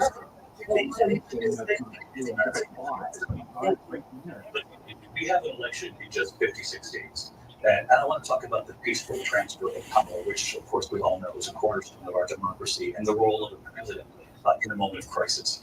Mr. President, on January 6th, you told your supporters to march to the Capitol. You said you would be right there with them. The country and the world saw what played out in the Capitol. You tell her. Your attack. Aides in the West Wing say you watched it I'm unfold. talking now. Does that sound familiar? You did say that it was more than 2 hours before you sent out that video message telling your supporters to go home. Is there anything you regret about what you did on that day? You just said a thing that isn't covered peacefully and patriotically. I said during my speech, not later on. Peacefully and patriotically. And nobody on the other side was killed. Ashley Babbitt was shot by an out-of-control police officer that should have never, ever shot her. It's a disgrace. But we didn't do this group of people that have been treated so badly. I asked, what about all the people that are pouring into our country and killing people that she allowed to pour in? She was the border czar, remember that. She was the border czar. She's the one we call the border czar because she's embarrassed by the border. In fact, she said at the beginning, oh, I'm surprised you're not talking about the border yet. That's because she knows what a bad job they've done. What about those people? When are they going to be prosecuted? When are these people from countries all over the world, not just South America, they're coming in from all over the world, David. All over the world. Different subject. Because David, when are those people going to be prosecuted? When are the people that burned down Minneapolis going to be prosecuted? Or in Seattle, they went into Seattle, they took over a big percentage of the city of Seattle. When are those people going to be prosecuted? Well, let me just ask you, you were the president. You were watching it unfold on television. It's a very simple question as we move forward toward another election. Is there anything you regret about what you did today? Yes, sir. I had nothing to do with that other than they asked me to make a speech. I showed up for a speech. I said, I think it's going to be big. I went to Nancy Pelosi and the mayor of Washington, D.C., and the mayor put it back in writing, as you know. I said, this is going to be a very big rally or whatever you want to call it. And again, it wasn't done by me, it was done by others. I said, I'd like to give you 10,000 National Guard or soldiers. They rejected me. Nancy Pelosi rejected me. It was just 2 weeks ago. Her daughter has a tape of her saying she is fully responsible for what happened. I want to get rid of that tape. It would have never happened if Nancy Pelosi and the mayor of Washington did their job. I wasn't responsible for security. Nancy Pelosi was responsible. She didn't do her job. My question was about you, President, not about former Speaker Pelosi. Is there anything you want Vice President Harris to respond here? I was at the Capitol on January 6th. I was the vice president-elect. I was also an acting senator. I was there. And on that day, the President of the United States incited a violent mob to attack our nation's capital, to desecrate our nation's capital. On that day, 140 law enforcement officers were injured, and some died. And understand, the former president has been indicted and impeached for exactly that reason. But this is not an isolated situation. Let's remember Charlottesville, where there was a mob of people carrying torches, spewing anti-Semitic hate. And what did the president then at the time say? There were 5 people on each side. Let's remember that when it came to the Proud Boys on militia, the former president said, stand back and stand by. So for everyone watching who remembers what January 6th was, I say, we don't have to go back. Let's not go back. We're not going back. It's time to turn the page. Oh, goodness. Well, there is a place in our campaign for you to stand for country, to stand for our democracy, to stand for rule of law, and to end the chaos if I can give my opinion, everybody step right in here. I don't think anybody's changing anyone's mind during this. It's just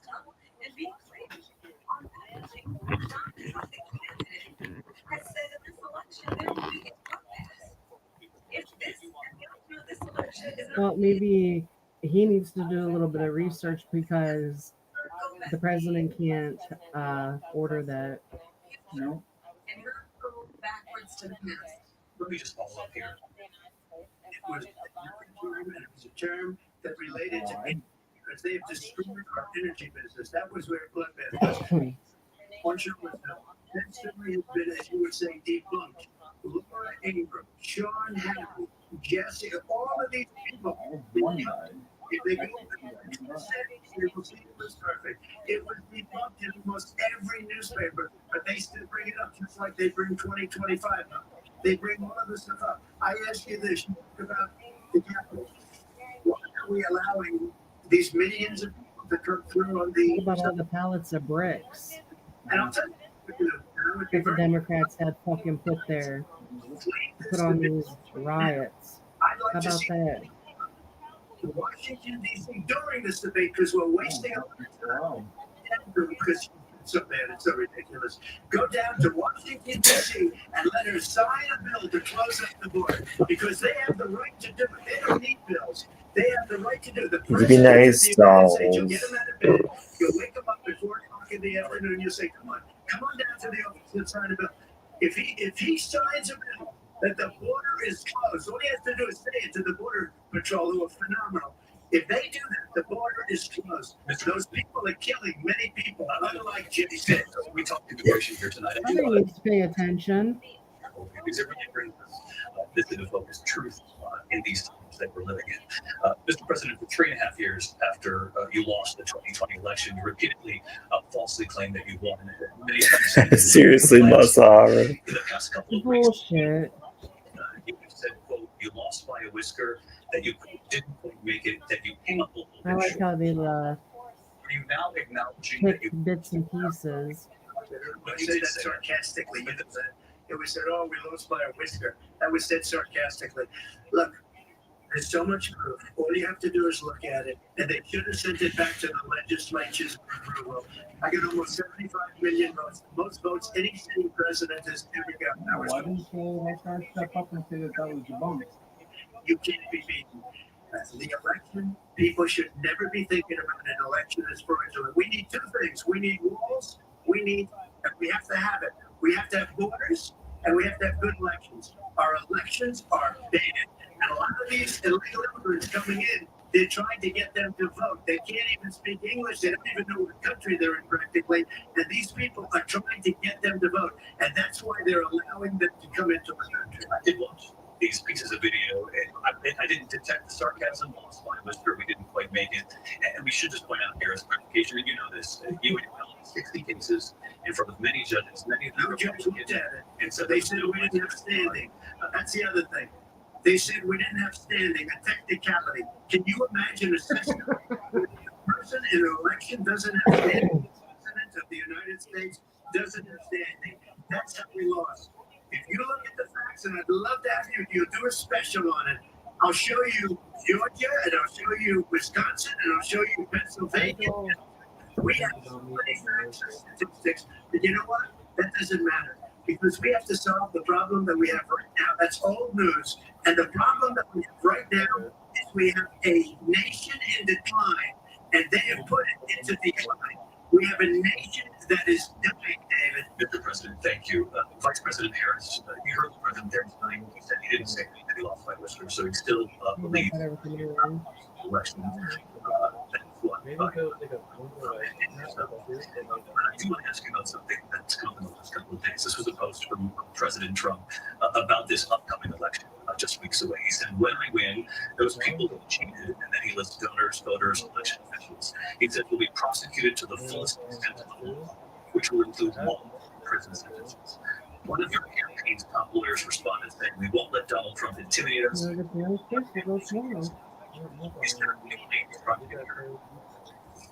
Donald Trump was fired by 81 million people.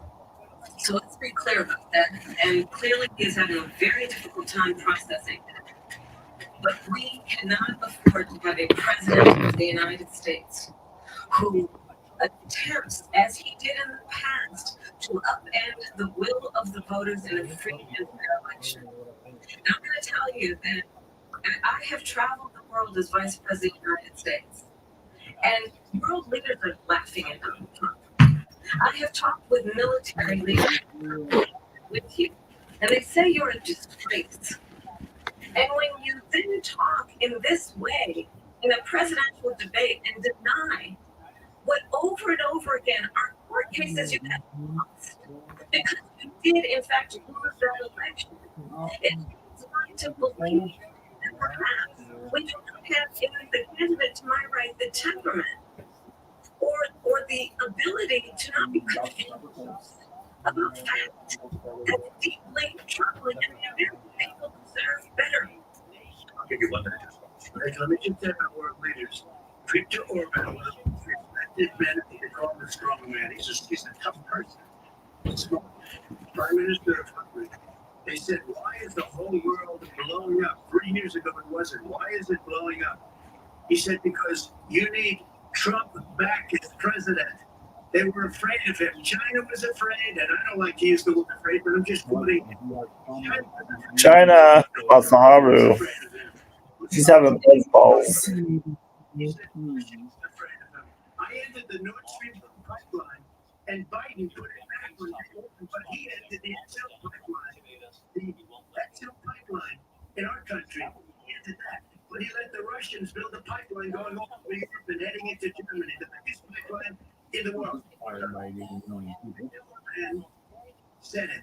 He said the most respected, most feared person is Donald Trump.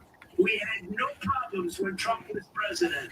But when this weak, pathetic man that you saw at a debate just a few months ago, that if you weren't in that debate, he'd be running for Senate first. He got no votes. He got 14 million votes. What you did, you talk about a threat to And democracy. you have done nothing, bitch. Votes, and they threw him out of office. And no secret, he can't stand her.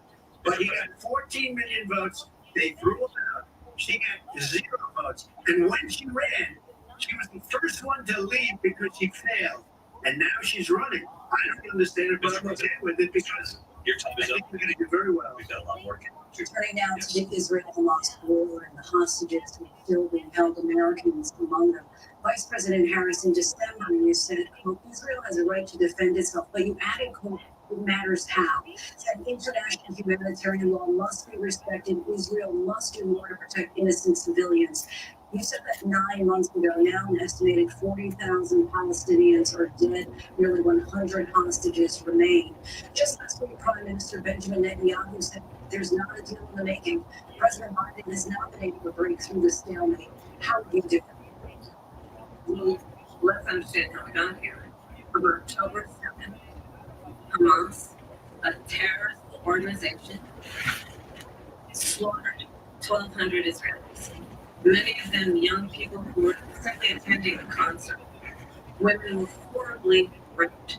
And so absolutely, I said then, I say now, Israel has a right to defend itself. We would. And how it does so matters. Because it is also true, far too many innocent Palestinians have been killed. Children. What we know is that this war must end. It must end immediately, and the way it will end is we fire these hostages out. And so we will continue to work around the clock on that. Work around the clock, also understanding that we must chart a course for a two-state solution. And in that solution, there must be security for the Israeli people in Israel and an equal measure for the Palestinians. But the one thing I will assure you always, I will always give Israel the ability to defend itself, in particular as it relates to Iran and any threat that Iran and its proxies pose to Israel. But we must have a two-state solution where we can rebuild Gaza, where the Palestinians have security, self-determination, and the dignity they so rightly deserve.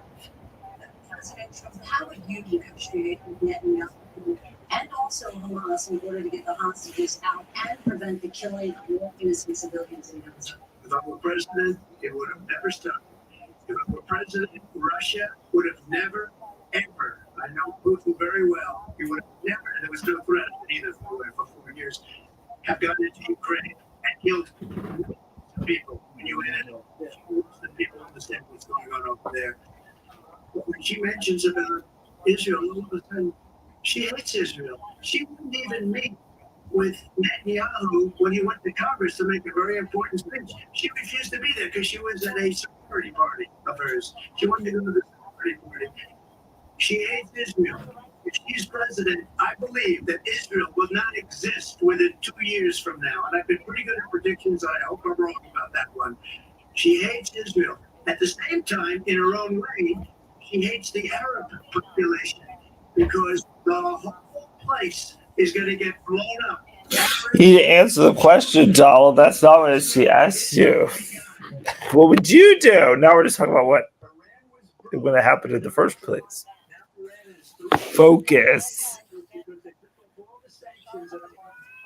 We need some $50 tickets, Spellbound. Absolutely.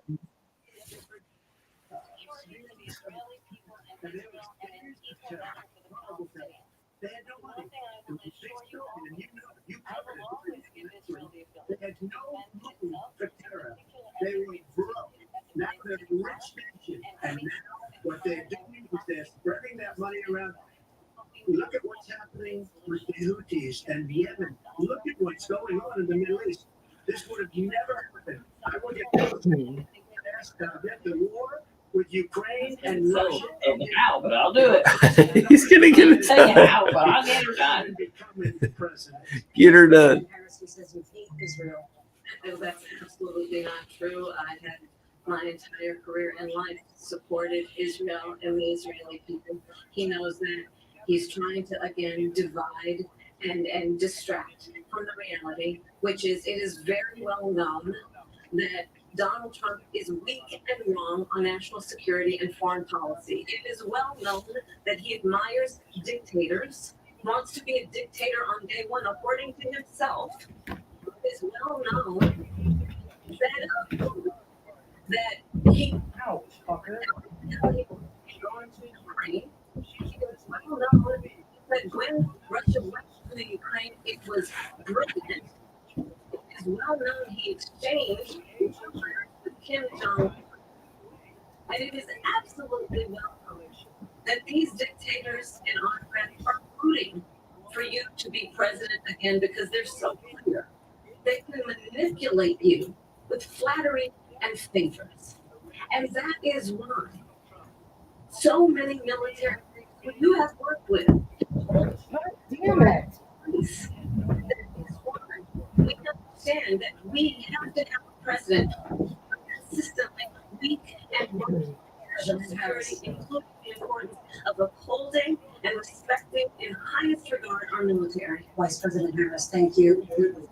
And she's the one that caused it for national security by allowing every nation last month for the year, 168 different countries sending people into a country. Their crime rates are way down.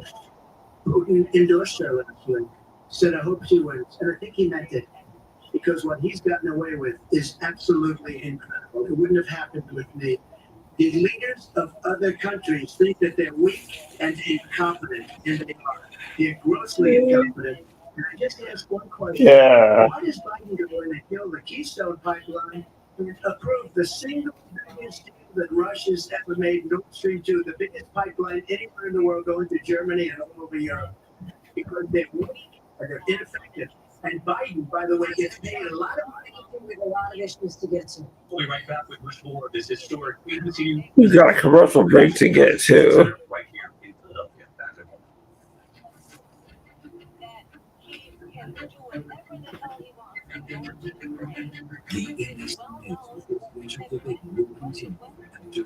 I can't believe he held his tongue over me once I realized, okay, the cameras are off now. Now he can chew her ass out. Yeah, right.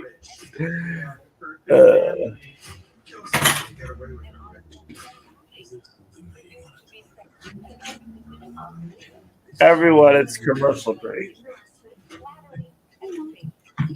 I gotta pee.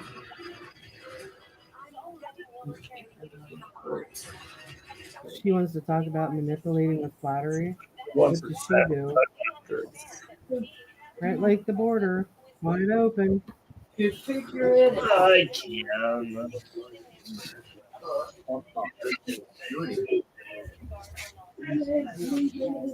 Silver spoons leading up to financial affairs of the 1%. What did you this different shows allow others to earn their value listing rate for idle tax and unlimited other bonuses. They would descend to chaos. Merciless chaos. You season for including my fridge.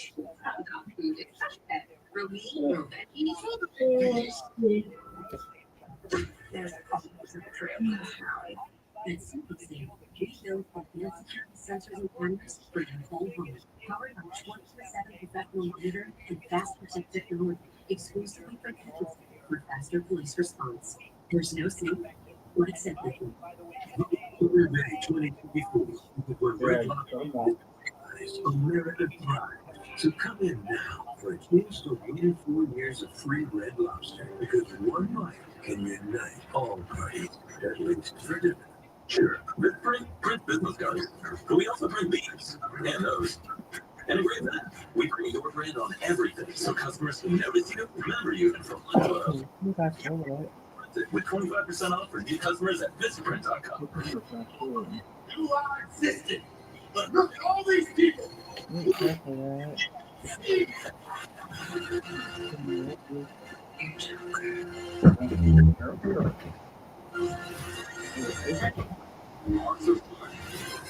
To be someone more than what we know. Hello. ABC's David Muir. Newscast in America. Doctor, welcome aboard the Odyssey. Sir, that's why you're here. Keep these dreamers safe.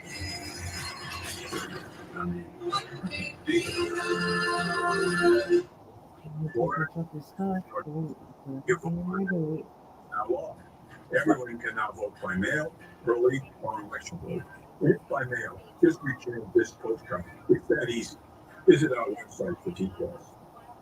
Tonight, the presidential debate, the breakdown from dozens of local votes. Critical takeaways from tonight's high-stakes face-off. New cases of West Nile virus confirmed. The town now at high risk and the safest effective bump phrase to keep your kids protected at 11. This is where trust and current. We're going to follow a number of breaking stories to understand. Live at a very active city. Radios enjoy the morning news. To know what's happening. This is all Sky 5 right now. WCPD News Center 5. The real people turn. Your trusted reporting. Local journalists. And Boston's most accurate forecast. It's all from John. Most watched all day and all night. On America. Everybody in the race to WCPD News Center 5. Boston's news leader. Wednesday on the Eye, the sunny dry stretch continues. Waxy jump back into beauty. But if feeling that fall might have you also feeling sexy. Woo-hoo. The Eye starts at 4:30. What's up, Walt? Our viewers leading the way. Inspired off the Eagle products. Reflecting on the past. Stay perfect with full life and planning for the future. I just think it's exactly what you want to do. Stories from you. Chronicle Wednesday.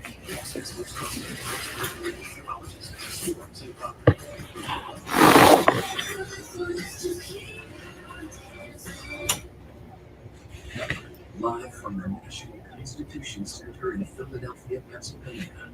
Here again, David Muir and Lindsay Davis. Welcome back to this historic ABC News presidential debate tonight. We're going to continue here, and I want to turn to the board. Right, we're now 2.5 years into this conflict. Mr. President, it has been the position of the Biden administration that we must defend Ukraine from Russia, from Vladimir Putin, to defend their sovereignty, their democracy, that it's in America's best interest to do so, arguing that if Putin wins, he may be emboldened to move even further into other countries. You have said you would solve this war in 24 hours. You said so just before the break tonight. How exactly would you do that? And I want to ask you a very simple question tonight. Do you want Ukraine to win this war? I want the war to stop. I want to save lives that are being uselessly, people being killed by the millions. It's the millions. It's so much worse than the numbers that you're getting. If you like to eat fries, DB, they used to have a coffee and drink subscription a couple of years ago. That was worth it, but Europe, which is a much bigger beneficiary to getting this thing done than we are. They're in for $150 billion less because Biden and you don't have the courage to ask Europe like I did with NATO. They paid billions and billions, hundreds of billions of dollars when I said, either you pay up or we're not going to protect you anymore. So that's maybe one of the reasons they don't like me as much as they like weak people. But you take a look at what's happening. We're in for 250 to 275 billion. They're into 100 to 150. They should be forced to equalize. With that being said, I want to get the war settled. I know Zelensky very well, and I know Putin very well. I have a good relationship, and they respect your president. Okay, they respect me. They don't respect Biden. How would you respect him? Why? For what reason? He hasn't even made a phone call in 2 years to Putin. Hasn't spoken to anybody. They don't even try to get it. That is a war that's dying to be settled. I get it settled before I even become president. If I win, when I'm president-elect, and what I'll do is I'll speak to one, I'll speak to the other, I'll get them together. That war would have never happened. And in fact, when I saw Putin after I left, unfortunately left because our country has gone to hell. But after I left, when I saw him building up soldiers, he did it after I left. I said, oh, he must be negotiating. It must be a good, strong point of negotiation. Well, it wasn't, because Biden had no idea how to talk to him. He had no idea how to stop it. And now you have millions of people dead, and it's only getting worse, and it could lead to World War III. Don't kid yourself, David. We're playing with World War III, and we have a president that we don't even know if he's. Where is our president? We don't even know if he's a president. And just to clarify, they threw him out of a campaign like a dog. We don't even know. Is he a president? But we have a president, Mr. President, that doesn't know he's alive. your time is up. Just to clarify the question, do you believe it's in the U.S. best interest for Ukraine to win this war? Yes or no? I think it's the U.S. best interest to get this war finished and just get it done. Or negotiate a deal, because we have to stop all of these human lives from being destroyed. I want to take this to Vice President Harris. I want to get your thoughts on support for Ukraine in this moment, but also as Commander-in-Chief, if elected, how would you deal with Vladimir Putin, and would it be any different from what we're seeing from President Biden? Well, first of all, it's important to remind the former president, you're not running against Joe Biden, you're running against me. I believe the reason that Donald Trump says that this war would be over within 24 hours is because he would just give it up. And that's not who we are as Americans. Let's understand what happened here. I actually met with Zelensky a few days before Russia invaded, tried through force to change territorial boundaries, to define one of the most important international rules and norms, which is the importance of sovereignty and territorial integrity. And I met with President Zelensky. I shared with him American intelligence about how he could defend himself. Days later, I went to NATO's eastern flank, to Poland and Romania. And through the work that I and others did, we brought 50 countries together to support Ukraine in its righteous defense. And because of our support, because of the air defense, the ammunition, the artillery, the javelins, the Abrams tanks that we have provided, Ukraine stands as an independent and free country. If Donald Trump were president, Putin would be sitting in Kyiv right now. And understand what that would mean, because Putin's agenda is not just about Ukraine. Understand why the European allies and our NATO allies are so thankful that you are no longer president, and that we understand the importance of the greatest military alliance the world has ever known, which is NATO, and what we have done to preserve the ability of Zelensky and the Ukrainians to fight for their independence. Otherwise, Putin would be sitting in Kyiv with his eyes on the rest of Europe, starting with Poland. And why don't you tell the 800,000 Polish Americans right here in Pennsylvania how quickly you would give up for the sake of favor and what you think is a friendship with what is known to be a dictator who would eat you for lunch. Vice President Harris, thank you. We've heard from both of you on Ukraine tonight. Afghanistan came up in the last hour. I wanted you to respond to something you said earlier. Please, I'll give you a minute here. Putin would be sitting in Moscow, and he wouldn't have lost 300,000 men and women, but he would have been sitting in Moscow, quiet place. He would have been sitting in Moscow, much happier than he is right now. But eventually, he's got a thing that other people don't have. He's got nuclear weapons. They don't even talk about that. Nuclear weapons. Nobody ever thinks about that. And eventually, maybe he'll use them, and maybe he hasn't been that threatening, but he does have that. Something we don't even like to talk about. Nobody likes to talk about it. But just so you understand, they sent her to negotiate peace before this war started. 3 days later, he went in and he started the war because everything they said was weak and stupid. They said the wrong things. That war should have never started. She was the emissary. They sent her in to negotiate with Zelensky and Putin, and she did. That war started 3 days later. And that's the we got with her. She's worse than, in my opinion, I think he's the worst president in the history of our country. She goes down as the worst vice president in the history of our country. But let me tell you something. She is a horrible negotiator.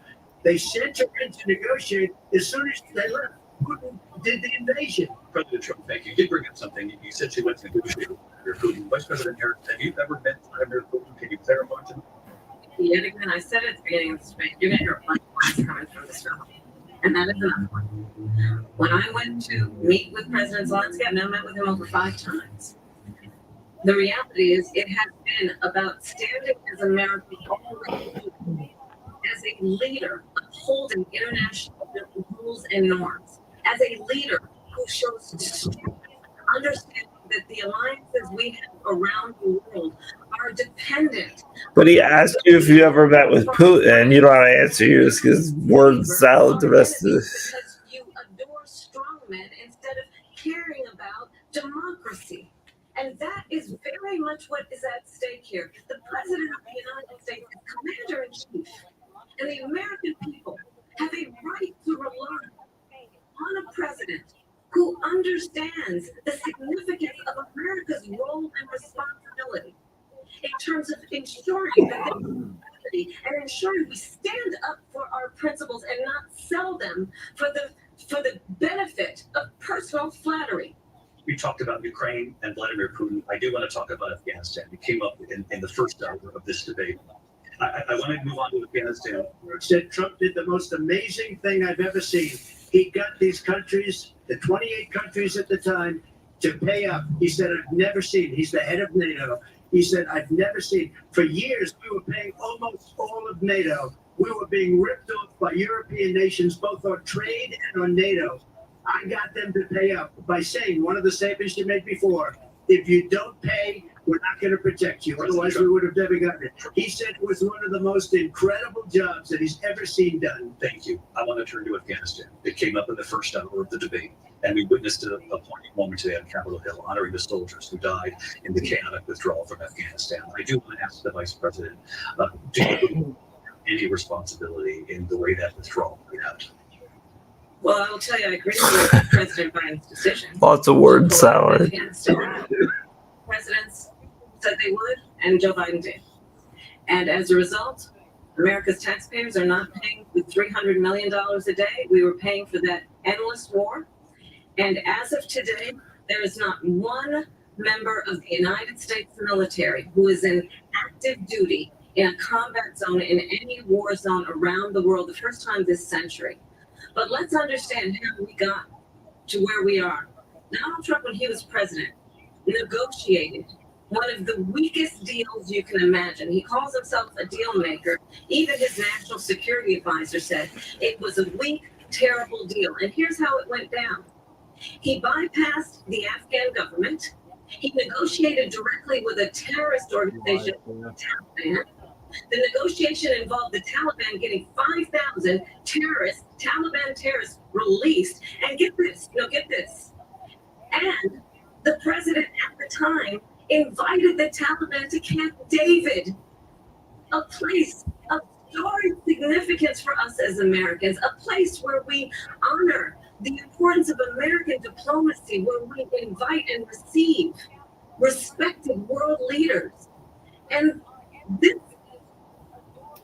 former president, as president, invited them to Camp David because he does not again appreciate the role and responsibility of the President of the United States to be commander-in-chief with a level of respect. And this gets back to the point of how he has consistently disparaged and demeaned members of our military, soldiers, and the work that we must do to uphold the strength Did you get that, dumbass? of America around the world. Vice President Harris, thank you. President Trump, your response to her saying that you began the negotiations Yeah, thank with you. the Taliban. So, if you take a look at that period of time, the Taliban was killing our soldiers, a lot of them, with snipers. And I got involved with the Taliban because the Taliban was doing the killing. That's the fighting force within Afghanistan. They don't bother doing that because, they deal with the wrong people all the time. But I got involved. And Abdul is the head of the Taliban. He is still the head of the Taliban. And I told Abdul, don't do it anymore. You do it anymore, you're going to have problems. And he said, why do you send me a picture of my house? I said, you're going to have to figure that out, Abdul. And for 18 months, we had nobody killed. We did have an agreement negotiated by Mike Pompeo. The thing out the night. It was, we were getting out. We would have been out faster than that, but we wouldn't have lost a soldier. We wouldn't have left many Americans behind, and we wouldn't have left Fucking liar. $85 billion worth of brand new, beautiful They believe military half the lies they tell. It's true. I don't even think I need to watch the last 10 minutes. I don't think it's going to change anything. The agreement was terminated by us because they didn't do what they were supposed to do. And these people did the worst thing wrong. And in my opinion, the most We're going to get another commercial break because we're supposed to be good. That's why Russia attacked Ukraine, because they saw how people would cheat and the boss. President Trump, thank you. I want to move on to recent policies in this country. Mr. President, you recently said Vice President Harris, I didn't know she was born into a number of years ago when she happened to turn black, and now she wants to be introduced black. Question here tonight. Why do you believe it's appropriate to weigh in on the racial identity of your opponent? I don't, and I don't care. I don't care what she is. I don't care. You make a big deal out of something, I couldn't care less. Whatever she wants to be is okay with me. But those were your words. So I don't know. I mean, all I can say is I read where she was not black, that she put out, and I'll say that. And then I read that she was black, and that's okay. Either one was okay with me. That's up to her. That's up to her. Vice President Harris, your thoughts on this? Honestly, I think it's a tragedy that we have someone who wants to be president who has consistently, over the course of his career, attempted to use race to divide the American people. I do believe that the vast majority of us know that we have so much more in common than what separates us, and we don't want this kind of approach that is just constantly trying to divide us, and especially by race. And let's remember how Donald Trump started. He was he owned land, he owned buildings, and he was investigated because he refused to rent property to black families.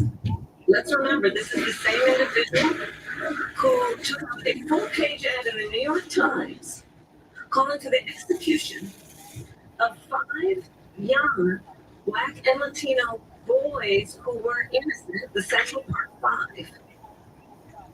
Took out a full-page ad calling for their execution. This is the same individual who spread birther lies about the first black president of the United States.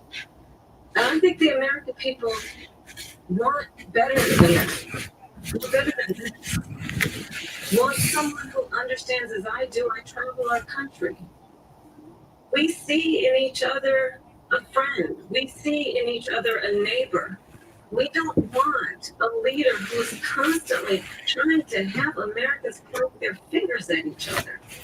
I meet with people all the time who tell me, can we please just have discourse about how we're going going to invest in the aspirations. Definitely very interested in Masaharu. Knowing that regardless of people's color, Just try to take it all in. we all have the same dreams and aspirations and want a president who invests in those, not in hate and division. President Trump, this is now your third time. This is the most divisive presidency in the history of our country. There's never been anything to it. They're destroying our country, and they come up with things like what she just said. Going back many, many years, well, I'm people, including Mayor Bloomberg, agreed with me on the Central Park fight. They admitted, they said they pled guilty. And I said, well, if they pled guilty, they badly hurt a person, killed a person ultimately. And if they pled guilty, then they said, we're not guilty. But this is a person that has to stretch back years, 40, 50 years ago, because there's nothing now. I built one of the greatest economies in the history of the world. It's going to be bigger, better, and stronger. They're destroying our economy. They have no idea what a good economy is. Oil policies, every single policy. And remember this. Biden. You know, she's trying to get away from Biden. I don't know the gentleman. She says, she is Biden. The inflation we Yeah, have. that's why the black people are for him. Inflation has made it so bad that she can't get away with it. Briefly, clearly, I am not Joe Biden, and I am certainly not Donald Trump. And what I do want is leadership for our country. One who believes in what is possible, one who brings a sense of optimism about what we can do instead of always disparaging the American people.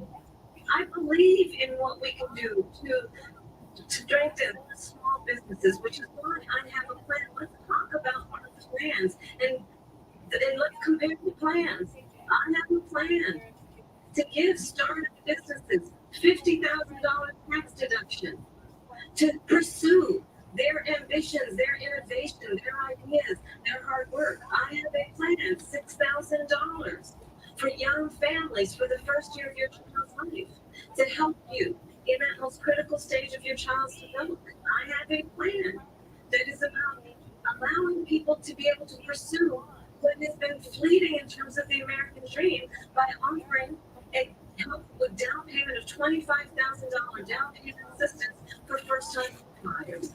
That's the kind of conversation I believe, David, that people really want tonight, as opposed to a conversation that is constantly about belittling and naming. Let's turn the page. Vice President Harris, thank you. Let's turn to policy.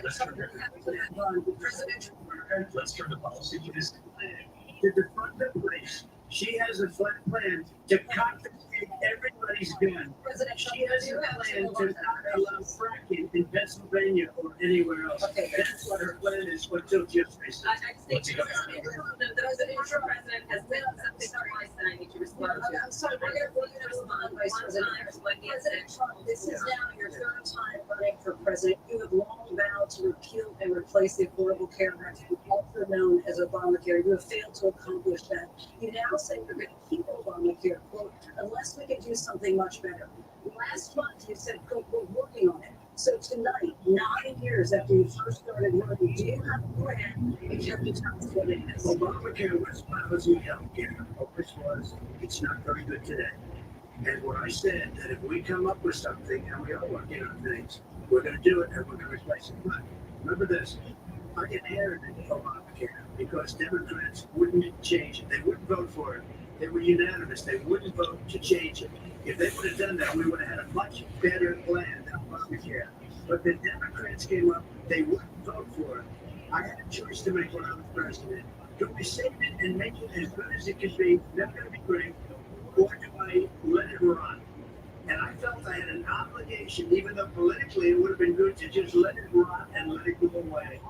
I decided that I told my people, the top people, and they're very good people, I have a lot of good people in this administration. We read about the bad ones. We had some real bad ones too, but so do they. They have really bad ones. The difference is they don't get rid of it. But let me just explain. I had a choice to make. Do it and make it as good as it can be, or do I let it run? and the same. Yeah, because what exactly did she have to do for the past 3.5 years? And it's too expensive for people. And what we will do is we're looking at different plans. If we can come up with a plan that's going to cost. Then why didn't you do it, stupid bitch? Oh. That's what we're doing. But until then, I run it as good as it can be run. So just so yes or no, you still do not have a plan. I have concepts of a plan. Don't have this is over. If we come up with something, I'm only changing if we come up with something that's better and there are concepts and options we have. She has a plan now. For the last 3.5 years, President Harris for 27 we didn't have nothing. Well, and the plan helped you do.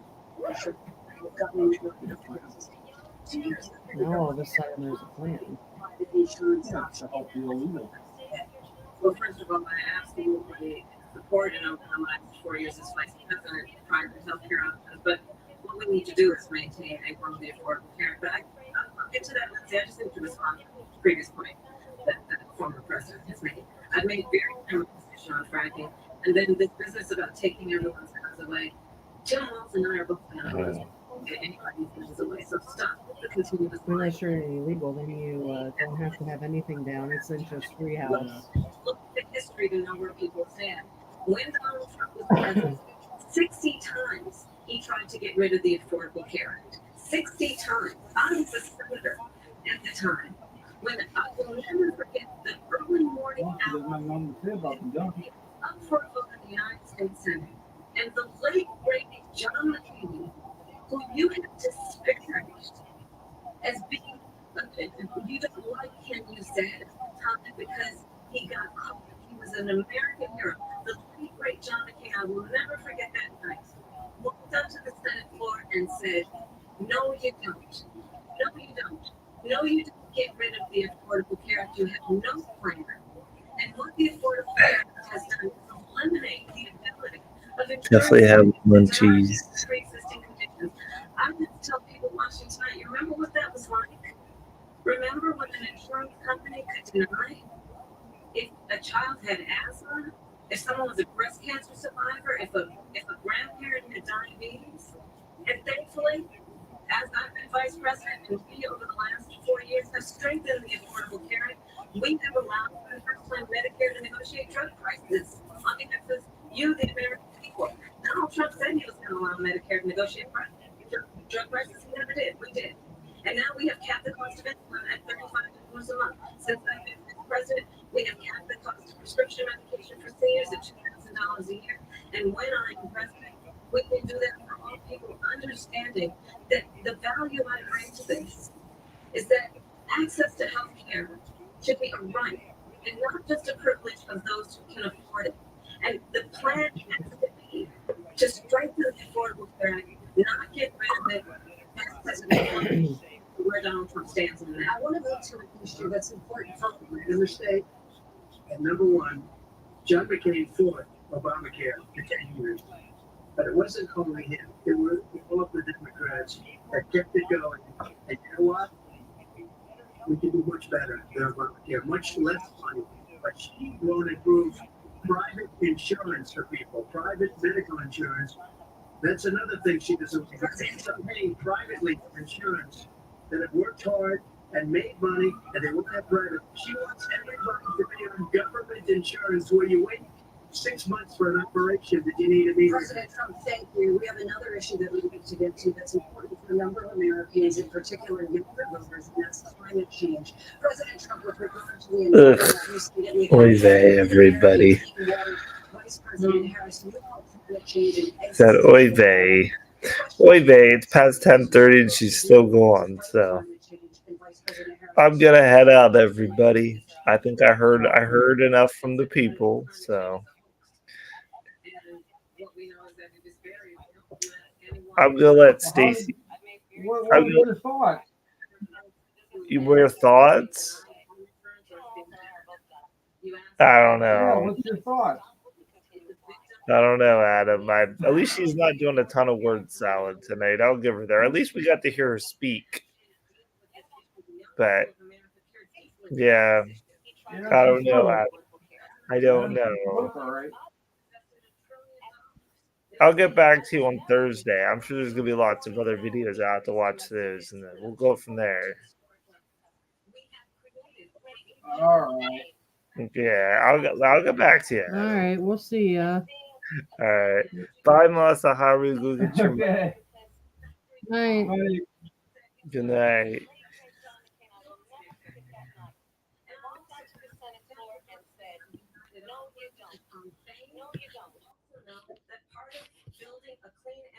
See you guys.